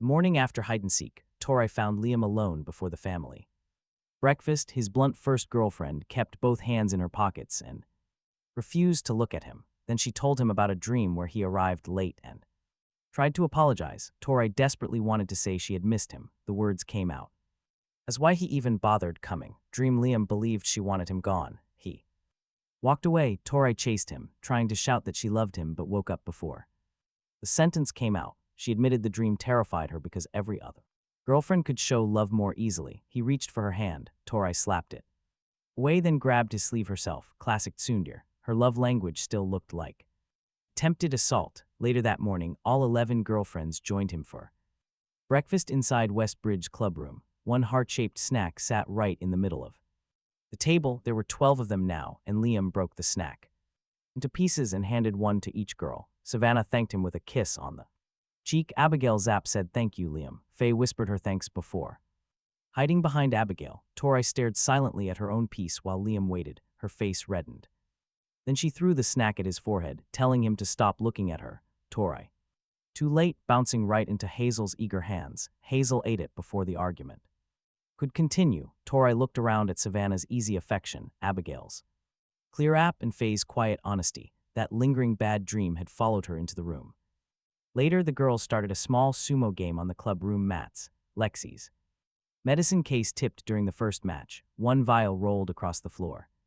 The label reads Tsundere. Tori picks it up as Lexi screams for her to wait, but Tori gulped it down. Within seconds, the medicine kicked in, and Tori's shoulders softened as her sharp glare melted away. Turning toward Liam, she smiled gently, thanking him for the snack and apologizing for throwing it. Seeing this, the entire household froze. Savannah recoiled in shock. Talk about a total vibe shift terrified her. Liam asked Tori if she was feeling okay, and she gently grabbed his hand without squeezing hard. Tori happily replied that she felt wonderful. However, that sweet answer terrified Liam more than any physical punch. Soon, Casey invited her into a sumo match. Normally, Tori could throw someone across the mat with a single hip turn, but Tori grabbed for her usual grip. Her hand slipped, her solid stance buckled, and Casey shoved once. Tori fell instantly, but Savannah caught her before her head hit the floor. Casey stared down, deeply disappointed by the easy win. Tori politely apologized for losing, then thanked Savannah for saving her. Casey looked even more disappointed, while Savannah seemed offended by the sweet gratitude. Lexi quickly inspected the empty bottle, explaining the strange situation based on what they had witnessed. Tori's Tsundere attitude was actually the limiter unlocking her monstrous power. This medicine had suppressed both her personality and her physical strength. Suddenly, Abigail dropped her device. Sweet. Tori retrieved it, wiped it clean, and warmly praised the girl's social abilities. Abigail looked ready to cry. Faye then popped up, expecting some harsh, direct scolding about her sneaking around. Instead, Tori kindly called her shyness charming. Faye vanished from sheer discomfort. Savannah clutched Liam's arm, pleading to get the old Tori back. Ray's agreed, noting she was easier now but completely diminished. Irene confessed she missed the girl, who demanded everyone stop treating her like mere background decoration. Hazel longed for the girl, who aggressively defended her snacks from everyone. Casey even begged for the terrifying monster, who could throw her around properly.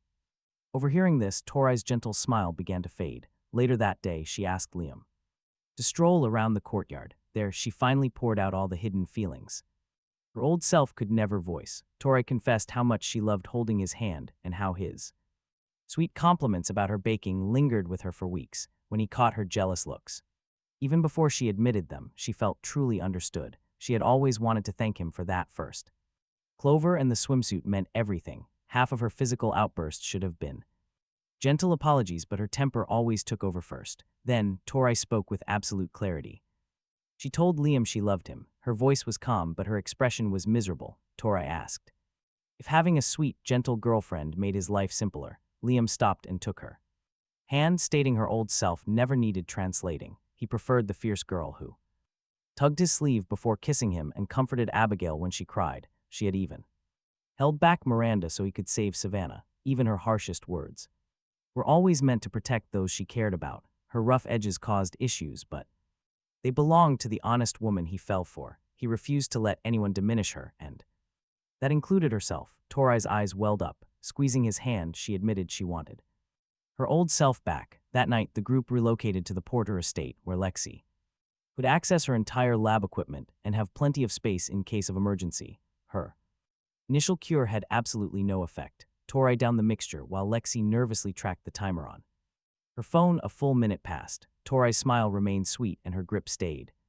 weak. She softly thanked Lexi for the attempt, returning the empty vial with a polite totally failing. The chemist looked personally insulted by both outcomes and their politeness. Liam tried approach number 2, holding Tori's face and saying she was beautiful. He kissed her until the room became completely awkward. Old Tori would have smashed him through a brick wall within 3 seconds. Sweet Tori wrapped her arms around his neck and kissed him right back. even asking for another round. Savannah covered Torai's mouth before any answers could do further damage. The affection test worked too well. Tragic. Savannah tried a final provocation inside the grand bath suite. She leaned against him, praising Torai's endless patience and asking if she minded sharing him so closely. Tora smiled, saying she trusted both of them, and offered Savannah the seat beside him. Savannah recoiled, too much, behind the fogged glass.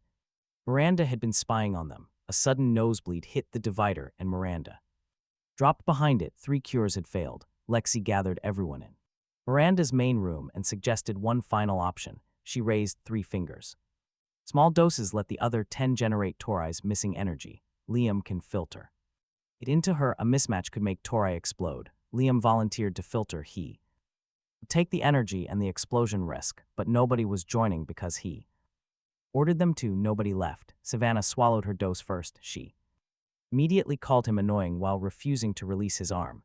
Abigail's app declared that he was an idiot, though Abigail kept blushing behind it. Reese called affection inefficient and moved closer anyway. Lexi accused him of distracting her research while checking whether he was hurt. Miranda told him his posture was embarrassing and fixed his collar with both hands. Hazel refused another snack, then stole it from his plate. Irene ordered him to stop giving her orders. Casey claimed she hated pain and looked offended by her own sentence. Monique called his face ugly while repairing the eyebrow he had shaved for her. Faye hid behind the curtains and shouted that she did not want him to find her. Every contradiction produced energy. The glow moved from the girls toward him. Savannah's knees shook first, but she tightened her grip on his arm. Abigail's app slipped from her hand. Faye caught it and kept one hand in the circle. Reese lost her place mid-count. Monique's repaired makeup streaked with sweat. Hazel stopped joking about snacks. Casey's legs trembled. Irene leaned against Miranda and stayed connected. Each girlfriend kept giving until the light gathered inside his chest. Then the transfer changed him. He tried to tell Torai he loved her but snapped, "Don't misunderstand. He only did this because everyone else would be useless." Torai's eyes widened. The second attempt came out as another insult. The love was obvious inside him, but his mouth kept twisting it. Torai had fought that filter every day. Energy tore through his arms as he stepped toward her. "I love you, Torai," he forced out. "All of you, take it back." Both hands closed around hers and he filtered the gathered energy into her. The room shook. A shock wave threw everyone backward. The windows rattled. The table lifted and started to fall. Torai caught it with one hand. Her strength had returned. Her glare followed. She looked at him, red-faced and furious. She softly whispered her thanks to Liam. A tiny piece of the sweet version remained. Savannah laughed once. Torai threw cushion hard enough to restore her confidence. Once the room finally settled, Abigail grabbed her device, typing that communication takes all kinds of forms. Her app spoke. Faye used dolls. Reese chose blunt facts, and Torai apparently favored flying snacks. Torai raised another cushion, making Abigail's app quickly add that all methods are valid. Retried organizing them by the order each joined, but Torai argued that order was long broken. Liam blamed whoever kept manipulating their lives, letting the girls choose their own order. Savannah stepped up first, clutching an old wedding photo to her chest. The all-night Clover search meant the world. So did the moment he jumped after her. When she tried to vanish, Abigail held his gaze while her app spoke. She loved that he transcribed her book, waited for her voice, and never treated silence like emptiness. Then she whispered those sweet words using her own voice. Reese took her turn next, holding up the bent amusement park photo she still carried, loving that he helped her protect their memories and taught her that friendship deserved a place in her life. Lexi gripped her medicine case with both hands. She loved that he rejected her potion without rejecting her, then stood by her through all those research failures. She promised to keep earning his trust without taking shortcuts. Miranda held Savannah's hand, loving that he protected her daughter, respected her late husband, and gave her permission to love without erasing the past. Savannah squeezed her mother's hand as she spoke. Hazel offered him the last bite of her heart snack instead of eating. She loved that he burned his hands making her sandwich and celebrated her massive appetite as pure joy. Irene opened her rainbow eyes, locking them onto him, loving. He worried when she felt useless, asking her to simply live before ever asking her to serve. Casey rested her baseball glove against her knee, loving that he refused to reward her pain. At the boundary, he gave her a safe place. To swing, her glove still showing the mark of that catch, Monique touched the uneven side of his hair, loving that he ruined his own look before ever letting her or Ree leave the family. Ree stood right beside her instead of facing her. Faye stepped out from behind Abigail without using a doll, showing she loved that he found her every single time, turning her hated skill into something everyone celebrated, remaining completely visible even after her speech was finished. Tori stood last, fists clenched tightly at her sides, before looking directly at him. Tori confessed her deep love for Liam, as all 11 girls waited for her answer, admitting she loved them all more than